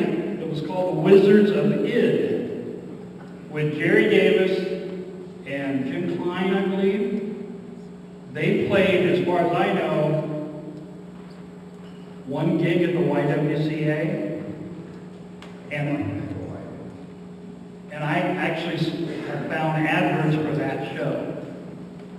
And Bill has the most fabulous collection of band business cards of anybody I've ever seen. Pretty much anybody any local band that played Van Wert, he's got a business card of theirs. He's got more stuff than I've got, which is saying something. So, but I saw you and I wanted to make sure. I also noticed over here, Jim McGarvey, who was a member of the Ohio Power and the Monks. And he's down here from Michigan. He was in, the Jets became the Monks. A couple of personnel changes, and then they became the Ohio Power. And the Ohio Power was the most well-known band in this area, and they played everywhere in the Midwest. I mean, they played the Grandy, they played the Toledo Pop Festival, they played the Cincinnati Pop Festival, they played at the Van Wert swimming pool. There was nowhere that the Ohio Power didn't play in this area, and they're probably the most well-known band from those days, and I wanted to make sure that I mentioned those guys. Aeroquip Picnic. A band called Nightshade, a band called No Silence, a band called The Time, a band called The Asylum, a band called Mopo. There's all kinds of names here that I have no idea who played in the band, but I'm pretty sure some of them were guys like the Toloma Band. I know they had a few name changes along the way. Anytime somebody left the band and somebody new came in, they usually changed the name, so you had to keep up. But the High Power was it. They were the band. And this guy took that train and took it to probably the heights of anybody from band work professionally.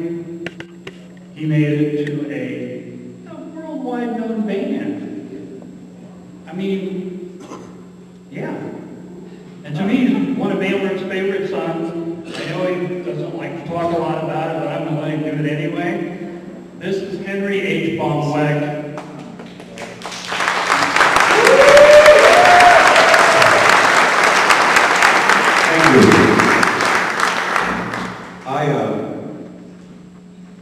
Never done anything like this before, but I got a problem. Last night, some of us met for dinner, and I told Russ, I've been blessed. I've played in front of 500,000 people. I've been on ABC, NBC, CBS, late nights. I've done all that, but I always had something to hide behind. So he brought me a drum kit. I didn't know. I can hide behind the drums. Then I can have my drumsticks, like my nunchucks, and I'd be safe. But here I am. I don't think it will last, David. No, I don't think so either. I used to break 30 of these every night. I remember you destroyed lovely. Yeah, I used to get free cymbals for a month. And I was awake 2 hours last night. My dog's with me because my wife had to go catch a plane to Florida for a family emergency, a medical emergency for her younger sister. So the dog got sick. I'm back. I'm in Van Wert with a sick dog, nervous because I've never done this. And somebody texted me as I was in the parking lot and said, "Are you busy? We'll be there in a while." I said, "I will be. I'm exhausted and nervous as well, that's a line my brother uses. I won't use that." And she said, "You nervous? You'll do fine. Just be yourself. ... Well, wait a minute. ... Let's rethink that. Just kidding. You'll be great. See you soon. Thanks, Ed." So, I'm home. This is home.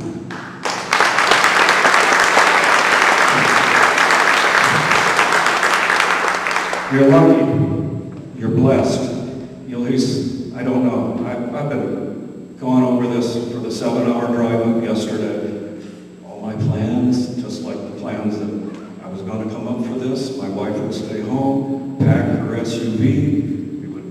I would go back home, move things into my redneck pickup, from my redneck pickup into her SUV, escape to the cabin in Dahlonega, Georgia for 5 or 6 nights, and drive on down to Sarasota and help.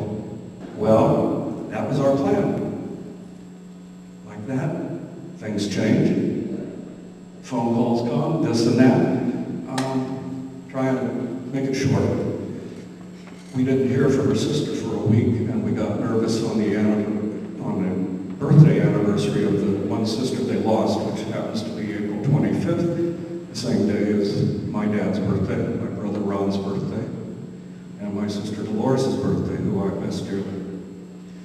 So when we didn't hear from Cindy, I called some neighbors down there and asked them to ring the doorbell. They walked over, they said it was dark. At that point, I said, we got to call the police. There's a lot of old folks like us down there, and they do health check. And so one of the deputies went over, rang the doorbell, no luck. I'll try and shorten it. I gave him the garage door code. He went in. He had to do a forced entry into the kitchen. God was there because she was minutes, maybe hours away from dying on the floor in the guest bath. Paramedics got her to the hospital. My wife hopped a plane the next day, and and they're down there trying to figure out which way we're going to go now. So, tomorrow I'll leave. I'll spend a little time, meet you there, Bruce. Going to go to Markle and pick at the Antique Mall. Then Cody and I'll make the 7-hour drive back to Nashville, swap vehicles, and do the 12-hour drive to Sarasota and take care of family, because that always comes first. So, here I am, as I said, I'm home.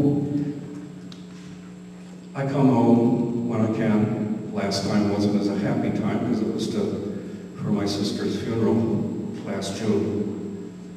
But I've come back for almost every high school reunion, and I'm blessed.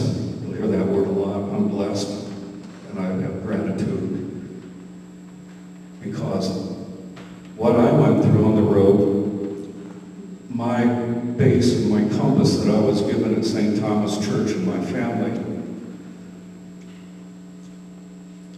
got me through, and I avoided a lot of the pitfalls.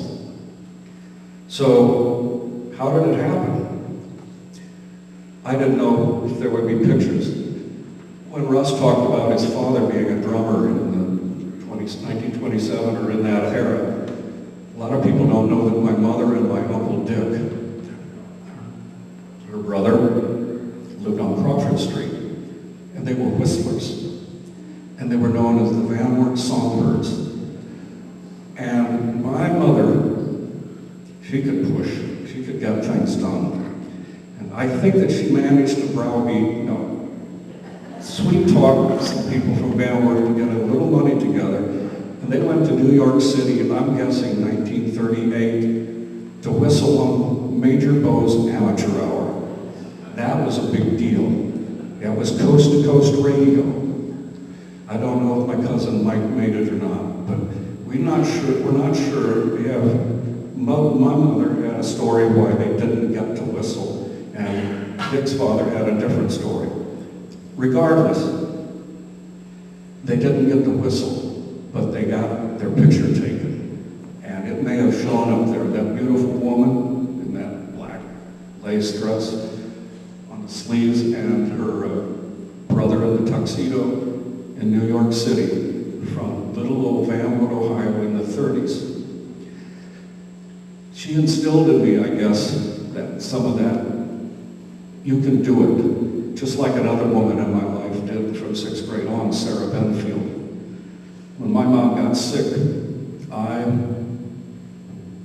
Dad had to take me, I was probably 8 or 9 years old, and he'd find someone to keep me for a week or two while she was in the Van Wert County Hospital. They didn't know what it was, but she'd get spells like she was drunk and she didn't drink. So Sarah Benfield came into my life when my wonderful sister married her only son, and I was able to take refuge there instead of going to the wonderful people who helped me.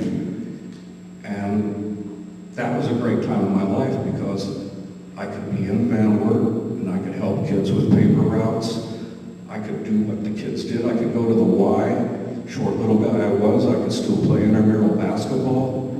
And Sarah was a woman who, she was like Rosie the Riveter. You can do it. So, on to how it happened. Uncle Dick, who I mentioned with my mother, was a drummer. He was a parade drummer. And when we still lived out on the farm, Row Route 2, Box 44, Ohio City, Ohio, he loaned me a snare drum. Mom tried to teach me how to hold the sticks, and I tried it. After a while, I think I kind of gave up. My brother-in-law suggested that they get me from St. Thomas Lutheran School into the city schools to maybe develop social skills so I wasn't so shy. To which my wife says, you overcompensated. My best friend for 36 years. Anyway, that's why I brought these. I gave the snare drum back and I transferred it to the public schools, Anthony Wayne, which I drove past today. Flat. But it was a great time. And then on to junior high. And actually, I was this short little guy, and I made friends. I had my own little group, Shorty, Weck, and the Young Teachables, because we were into the Untouchables on television, all that little stuff. So I happened to mention that, I played a drum. Oh, yeah, Sarah, I can do this. I mowed lawns for about $5 a pop. I got to mow the church cemetery too. That was a good one. And I saved up some money, maybe $100, $125. Still lived on the farm. And I said, Dad, would you just grab a newspaper next time you go into town? And he did. And one of those, like Russ says, at that moment, I opened the newspaper. How many used sets of drums were going to be in the Van Wert Times Bulletin in 1964? One. The one. The one that's in one of our guest bedrooms at home yet. That I asked Dad, may I buy them? He said, yeah, you earned the money, but you're not going to play them in the house. Well, enter the chicken house. It was a terracotta block chicken house, and it had a furnace in it. It was all clean because it had been my mother's very successful ceramic studio until she got sick. So the drums went out there, and I had no lessons. I would sit on Sunday night and watch Ed Sullivan and hope that they put the camera on a drummer for just give me 10 seconds so I know where to put that cymbal, where to do this and that. And then I had to learn to set them up, and I did it. And then there was a show called Where the Action Is, and I could see, thank you very much, Paul Revere and the Raiders. And they showed the drummer more. That kind of influenced me because they were going, yeah, come on, you don't have to just be the lead singer or the guitar player. You can get some tension back here by twirling and stuff. Anyway, I overdid that too. There's probably a picture there of me standing on my double bass drums at the end of concerts. That's pretty crazy. And so I taught myself, and my cousin who I just lost last week in Marion, she's in Florida from Marion, Ohio, Uncle Dick's daughter, lived in Van Wert. She lived on Spencer Drive, and she heard this noise coming. Well, to her it was noise, but she was also from a musical family. She realized this is real music. There was this kid who moved into town from Streator, Illinois. Right place, right time. He played a guitar, and she walked over there, and she knocked on the door, and she says, my cousin Dave plays drums. Oh, Dave really couldn't play drums yet. And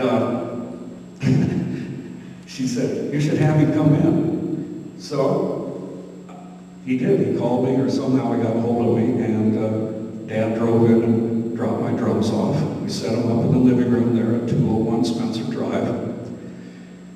And I only knew a couple songs, kind of dorky songs, like some song by Al Hurt, And I thought, I got that going on. Well, Dave gets in there and gets out this blonde maple neck Stratocaster with his Fiberlux amp, and he starts playing all this surf music. Surf music? We live in Ohio. Where do we surf? But he was doing it, and he started this one song, and it goes, na na na na na na na na na na na na. It's called Whiteout. Sandy Nelson. Every drummer had to be able to play that. It's on your tom-toms. It comes to a break, and that's where you're just supposed to go loose, go crazy. Well, I thought I was getting it when we got to the break.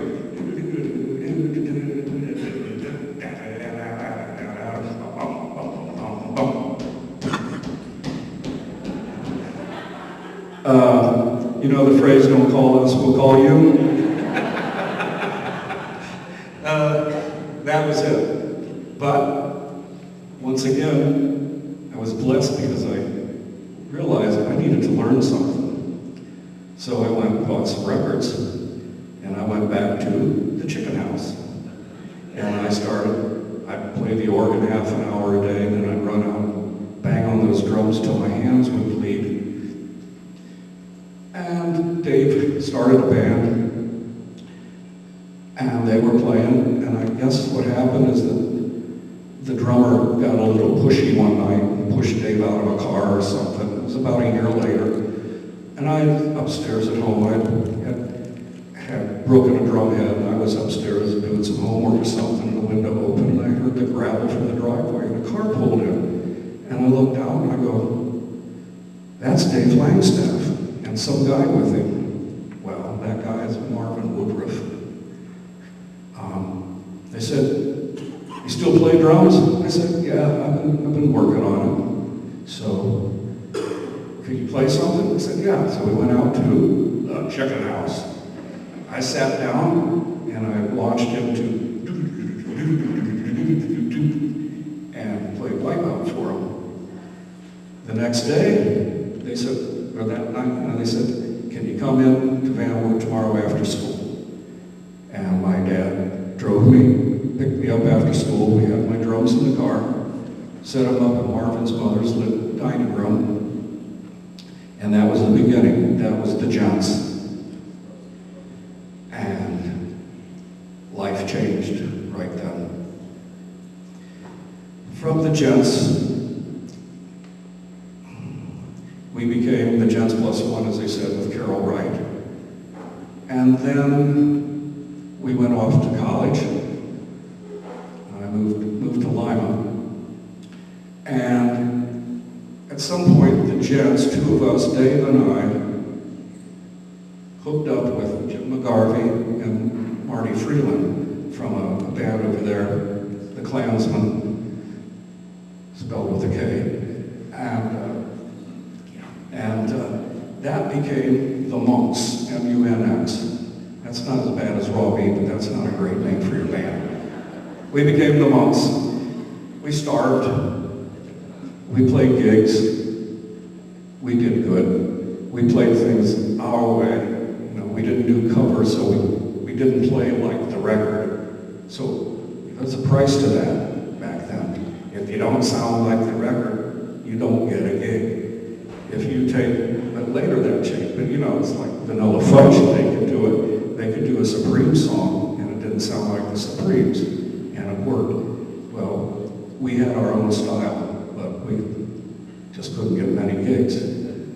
Along came a man named Mitch Pemberton, who was a drummer for a band called the Casuals. Is that it?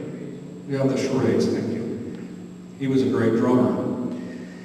That band broke up, and he saw the potential in us. He said, you know, if you guys would just clean up your act, get some suits, and take my lead singer, LaVon Harper, black dude, and play songs people want to hear with your edge and your style, we can get you jobs. And he did. Lots of jobs. And that's, as I was saying earlier, that became the Ohio Power.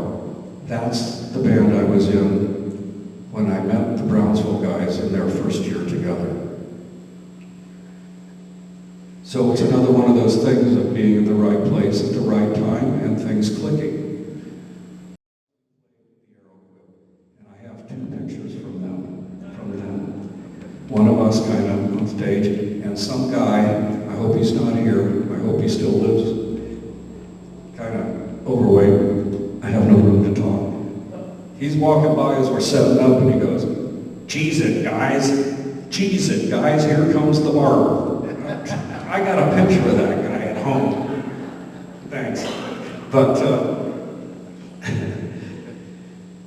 so, the Ohio Power broke up, Vietnam. The Ohio Power, I'm sorry, yeah, because of Vietnam, it broke up. At that point, the summer before that, Jim and I, McGarvey, both at a whirlpool plant up in Findlay to get tuition money. And the next summer came and I knew I could go back there. But I had lived at home since I was 17. I lived in Lima. And Dad had sold the tile factory and was working at Aeroquip. And he said, why don't you just come home for the summer? Okay, I was left home at 17. I was 20, 21. Kind of hard to go back home when you've been away. But Dad said, I'll set up an interview with Mo Miller. And to honor my dad, I said, okay, I'll go. Well, I was a child psych major, and my hair was probably this long back then, which was long for those days. But I had a cheap wig. And because I had to go into the hospital to interview, and I'd have to go to grade school, so I had to look respectable. So I wore the wig to the interview. In a band who played our picnic, you know. What? I said, that band broke up, Mr. Miller. I think I'm done with music. I'm going to finish college and go on. And he says, well, we're looking for people who would like to stay with the company. Right then, a lock of hair popped out from this $5 wig. Well, Dave, I don't think we can use you this summer. So, Mom and Dad at this point had sold the farm and had a house at 918 West Main Street. Dad was at work. Mom must have been shopping. I went back there and I was sitting in the wonderful kitchen that Dad had remodeled. And on the wall was a beige foam with like a 20-foot coil cord. So that Mom could, like this, walk around the kitchen and cook, because she loved to talk. I guess it's hereditary. And I'm sitting there, and this little voice over here is going, ruh-roh. What are you going to tell Mom and Dad? This voice over here is going, you don't have to move home and live with Mom and Dad, although you love them. As Russ says, the phone rang. What's my name? David Lynn Weck. Who was I known as when I met the Brownsville guys at those gigs? Henry Weck. Let's back up. How did I get the nickname Henry? It's no part of my Christian name. When we rehearsed in the basement on Main Street once, there was a guitar player in our band named Dave Langstaff. Dad came home from work, and it was the first night we'd ever rehearsed there. I said, he came partway down the steps, and I said, it was confusing because two Daves in the band. I said, guys, this is my father, Henry. Well, Marty Freeland looked over at me and goes, Henry, Henry, Henry. And I said, don't call me that. But when you're 15 and you say, don't do that, they do that. So I became Henry, went off to Lima, and met the Brownsville guys as Henry. Well, that would be me. Well, we're forming a band up here, and we thought you might be interested in checking it out. I said, oh, well, my wonderful sister lived in Brighton, Michigan, 20 minutes north of Ann Arbor. That's where Brownsville was stationed. I said, yeah, I could be up there tomorrow. Is that soon enough? Oh, yeah. So I threw my duffel bag in the back of my 65 Ford, and I drove up, and I had a meeting with the guys. There's a whole lot of detail to it, but I'll skip that. You know, flop sweat for being in and talking to them over iced tea and lemonade. And the skinny is, the next day, I went on the road on an Alice Cooper, John Mayall tour, disguised as the drum roadie. They wanted to, the other drummer wanted to quit the band after the first year. He wanted to fly jets. He had his pilot's license. They remembered me. But they wanted to make a smooth transition because they had a fan base already, and they had an album out on Warner Brothers Records, originally on a label that Punch Andrews, Bob Seger's manager, had. So I went out, as I said, disguised as the drum roadie. I'm almost done with this.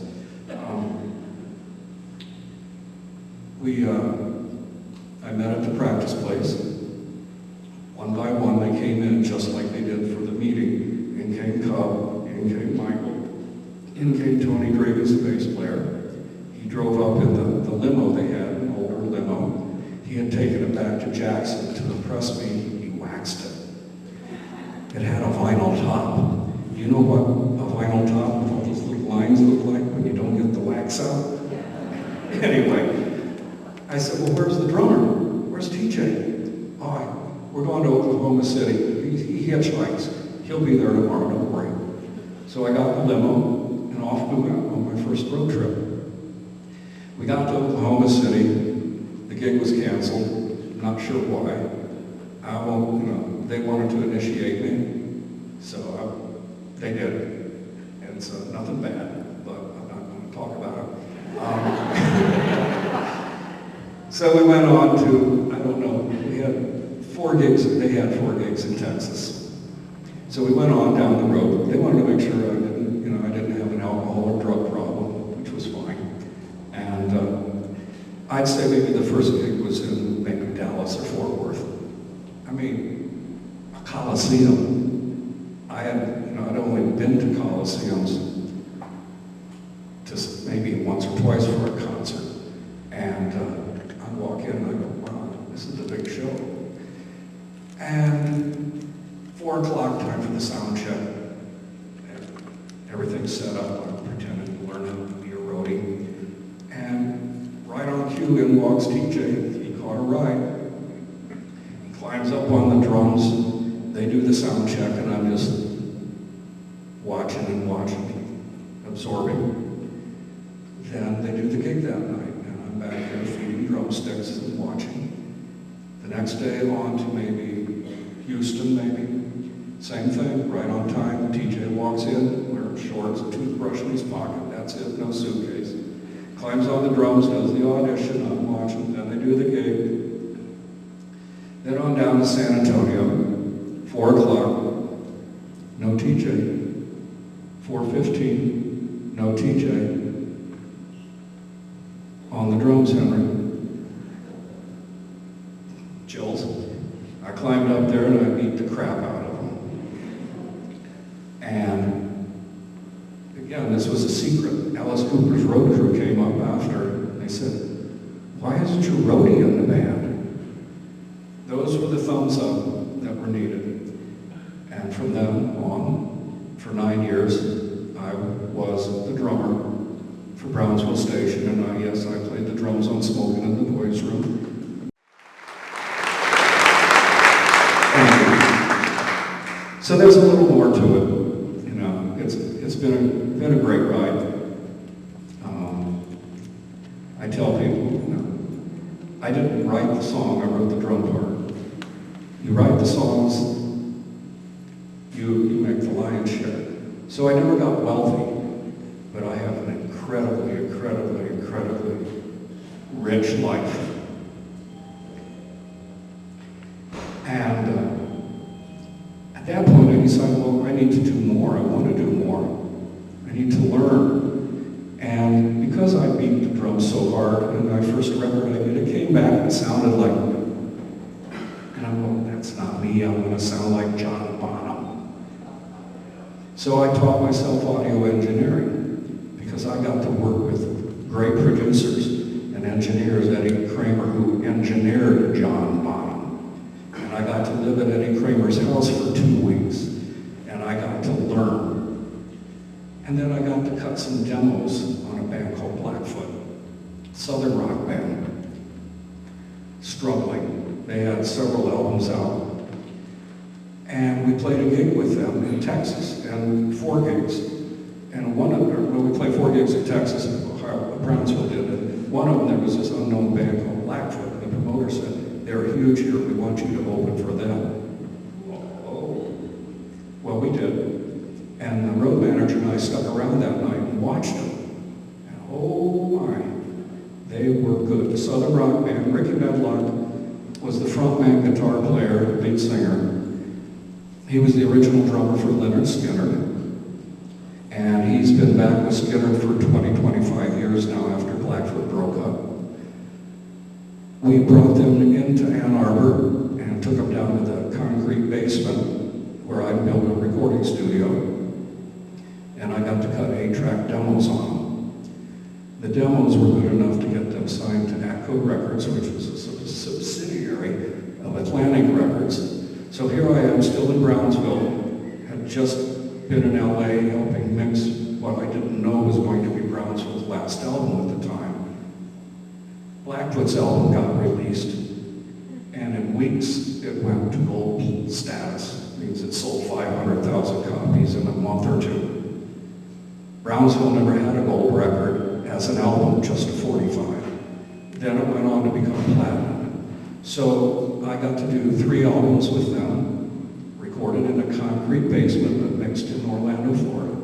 Then I got to go for 3 months to Europe with them, use the Rolling Stones mobile to record a live album.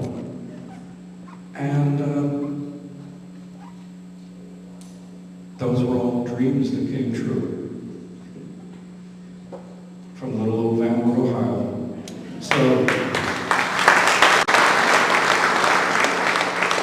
that's about it in a nutshell. There's a whole lot more, I have stories and stories.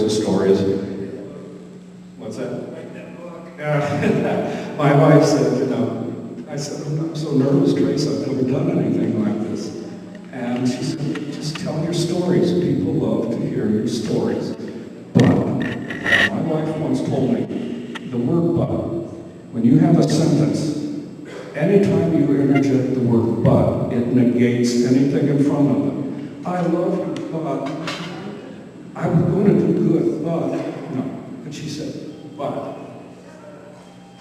When you tell your stories, it's kind of like you're getting in a boat and you're going to take them out, but bear in there with Henry because he always brings the boat back to dock. Hopefully, it's not one of those Gilligan's Isle 3-hour tours, but he will bring it back at the end of the series. So, I'm bringing it back to dock right now because I'm home, and then tomorrow I go home, and then the next day I drive to another home. But this is a home, and thank you, God, thank you, Van Wert, thank you, family, thank you.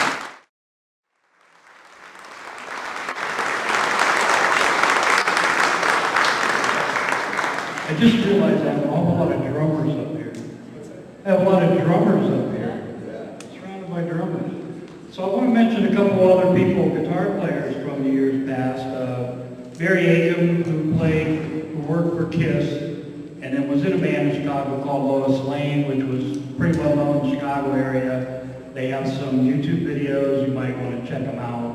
I want to mention Joe Michalik again because he's pretty much traveled the world with vocal groups. He's down in Florida. He goes by the name Crazy Joe anymore, but he was a really good guitar player for Van Wert who did, quite a bit. I want to mention another guy from Van Wert who is another really good guitar player. He wasn't really the 60s, he was more the early 70s, but he's so good, I could not talk about him. And he's here, and his name is Mike Sowers. And he was really good. And he's got music out there that you can buy on CDs, and stuff like that. And actually a lot of these guys, Mel's got a CD out. He's also got a Facebook page called Mel Deal Music. Check it out. Another person I wanted to mention was Terry Jerome, who goes by the name Sonny Boy Terry Jerome. Harmonica player, lives in Texas.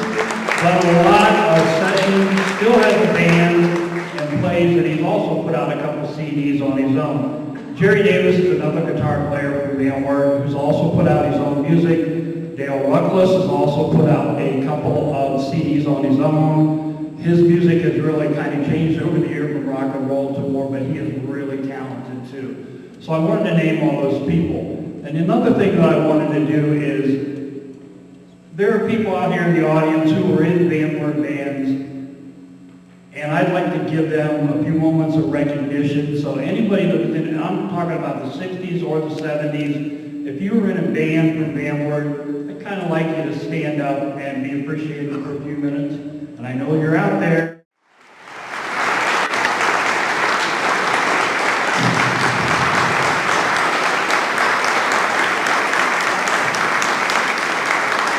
little town has produced for its size, has produced an awful lot of musicians. And a lot of them went on to professional careers, and some of them just stayed locally. But these guys are all really, really talented, and I wanted to make sure that I mentioned all those guys. I also want to throw out a couple thank yous to Scott Bigham back there, Stuart Jewett, and Mike Sowers, who were all here with us yesterday figuring out all our technological problems, and got finally, after about 2.5 to 3 hours, we got it all figured out. I want to thank those guys for helping out. I also want to thank Jane Smith, who without her help, we could not have put this on here. And I also want to mention Tom Mosier and Gary Schulwalter, who were the prime movers for the Van Wert County Historical Society, to allow us to put this on today.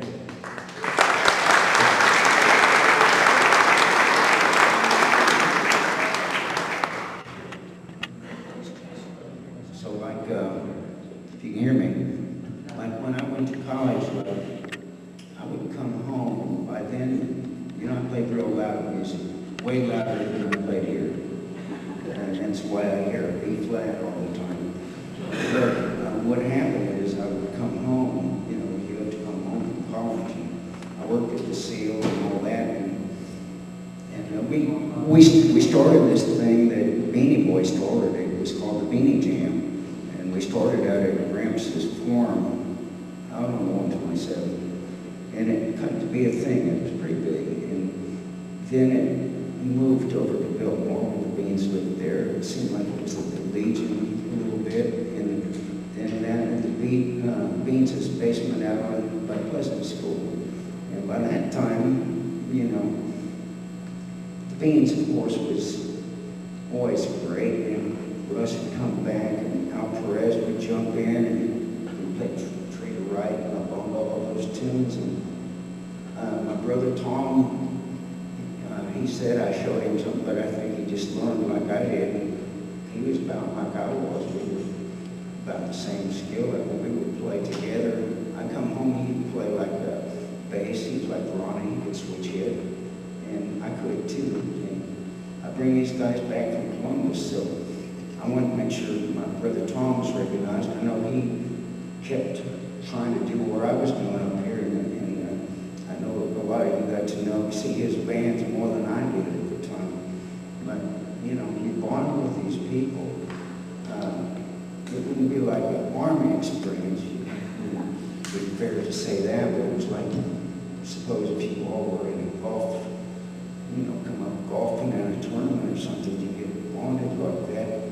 So that's the way we all was, and we still stay bonded. I think of Beans all the time, I think of Ronnie all the time, and all these mates, you know, there was a lot of good players, you know, we were riding that Beatle wave. We'd come home, you know, now I don't know what you can feel like playing guitar. I don't know if you get any goosebumps out of it. We sure did, you know, girls running around, and I come home from college, and I knew this girl up where I banged, her name was Kluwer, Nancy Kluwer. She'd say, I saw you know, my dad would make us little portraits, and the girls would cut our pictures out and put them over Abe Lincoln. And so, you know, down where I'm living, they might think that's a pretty good idea anymore, but at the time, you know, I'd come home, she'd say, we got a Metzger in the other day. She saw a few of me, but it was mostly Metzger. I don't know why, but I would like to, if anybody's got one, then I'll buy it. But that's all. I want to recognize these guys that I didn't get recognized. I'll turn back to Dave. Are you guys going to church or anything? Maybe tell a story, but I got to tell you one really fast story. And it took place, I know when it took place. It took place in 1966 because George, I think, got the idea. We had a good job over there in Ada. It was at Ohio Northern Frat Party. And so George said we need to join the union. And so, well, okay, we'll go join the union. So we all got in my dad's Rambler. I drove us over there. It was an old dark building. I can remember it was that fake asbestos brick. And this guy was an old crusty bass player, and he had, you couldn't see in there, cigars. We signed $40 each. We signed the paper and did the union oath or whatever. We got our contracts.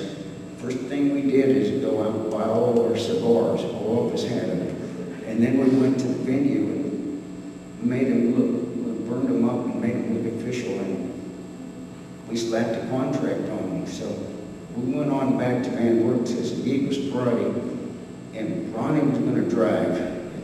Me and the Beans rode with him. He lived over on Walnut Street. And he had a 55 Chevy wagon, four-door.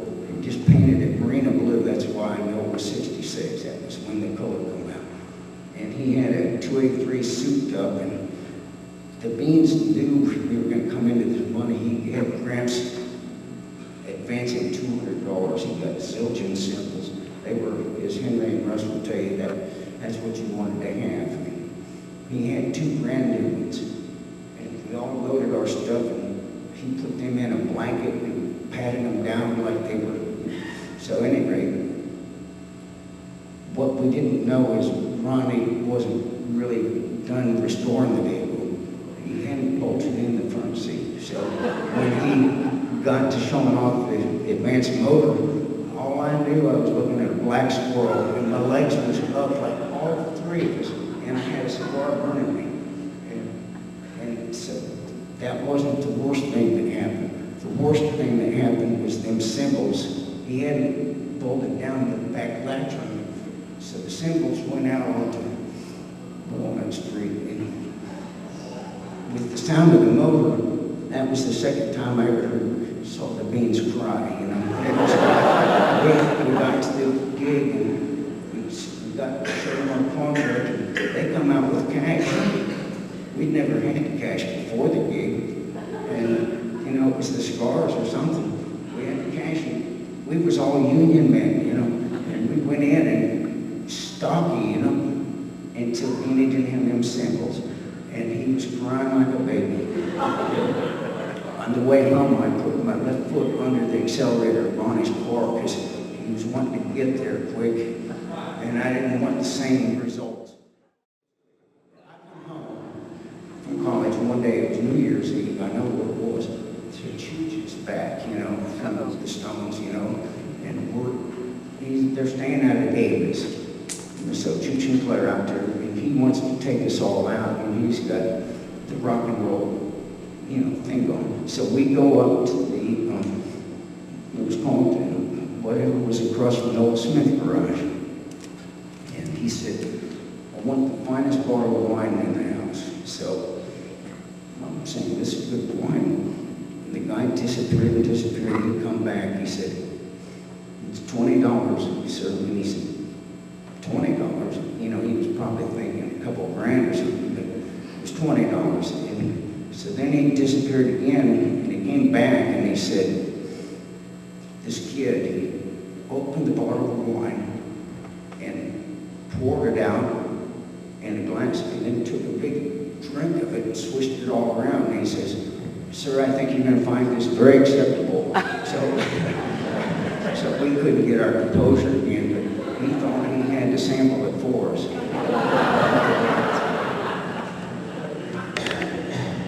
All right, now, this, I know we're running a little long here, but this actually might be the best part of the whole thing.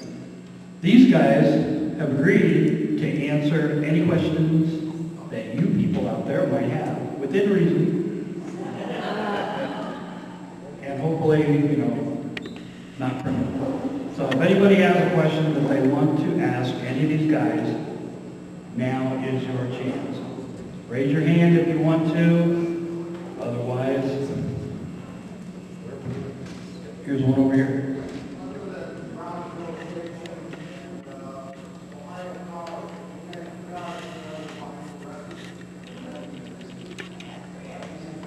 The Ohio Power never put out a vinyl record. They did make an acetate that never got released, but that was it. Brownsville Station has released, 6 albums, probably 15 or more 45. So yeah, they were a pretty well-known band in their time.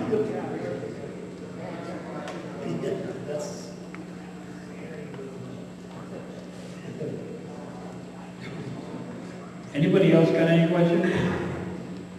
Doesn't look like it. All right, so once again, I want to recognize all these guys up here. Phil Neal down in the end.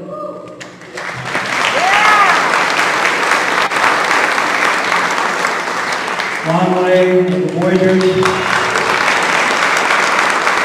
Hyre of the Voyagers. Russ Schlagbaum, too many bands to mention. And one of our favorite songs, David Henry Weck. David, yes.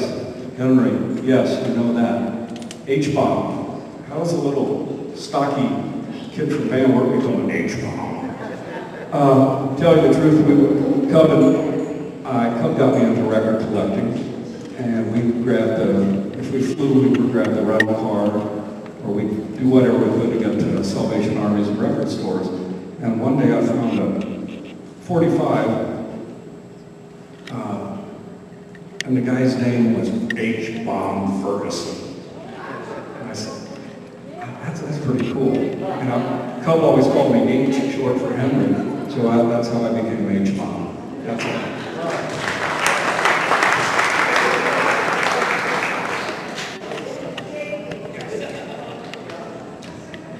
On behalf of the Historical Society, I'd like to thank everyone who came today, and appreciate your attendance. And one more time, if we could give these guys a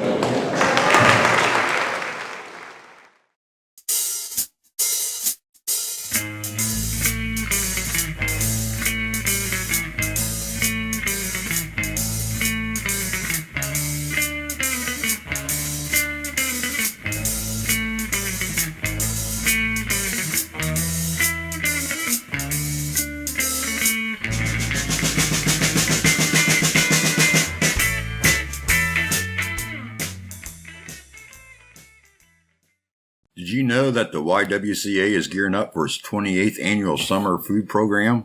This summer's program will be held June 5th to July 28th and is free of cost to all children that attend. Breakfast and lunch is open to any child under the age of 18 and no registration is required. The recreation program is open to the children ages 5 to 12 and requires registration. Eligible families will have the opportunity to receive fresh produce and self-stable food each weekend throughout the summer. In 2022, the YWCA served 6,689 meals to 117 registered children. SFP 2023 will be held at the Wert School in Nagodi again this summer, and meals will be served at First United Methodist Church. If you have any questions or are interested in volunteering with the summer food program, please contact Director of Youth Development Betsy Hammond at 419-238-6639, extension 106.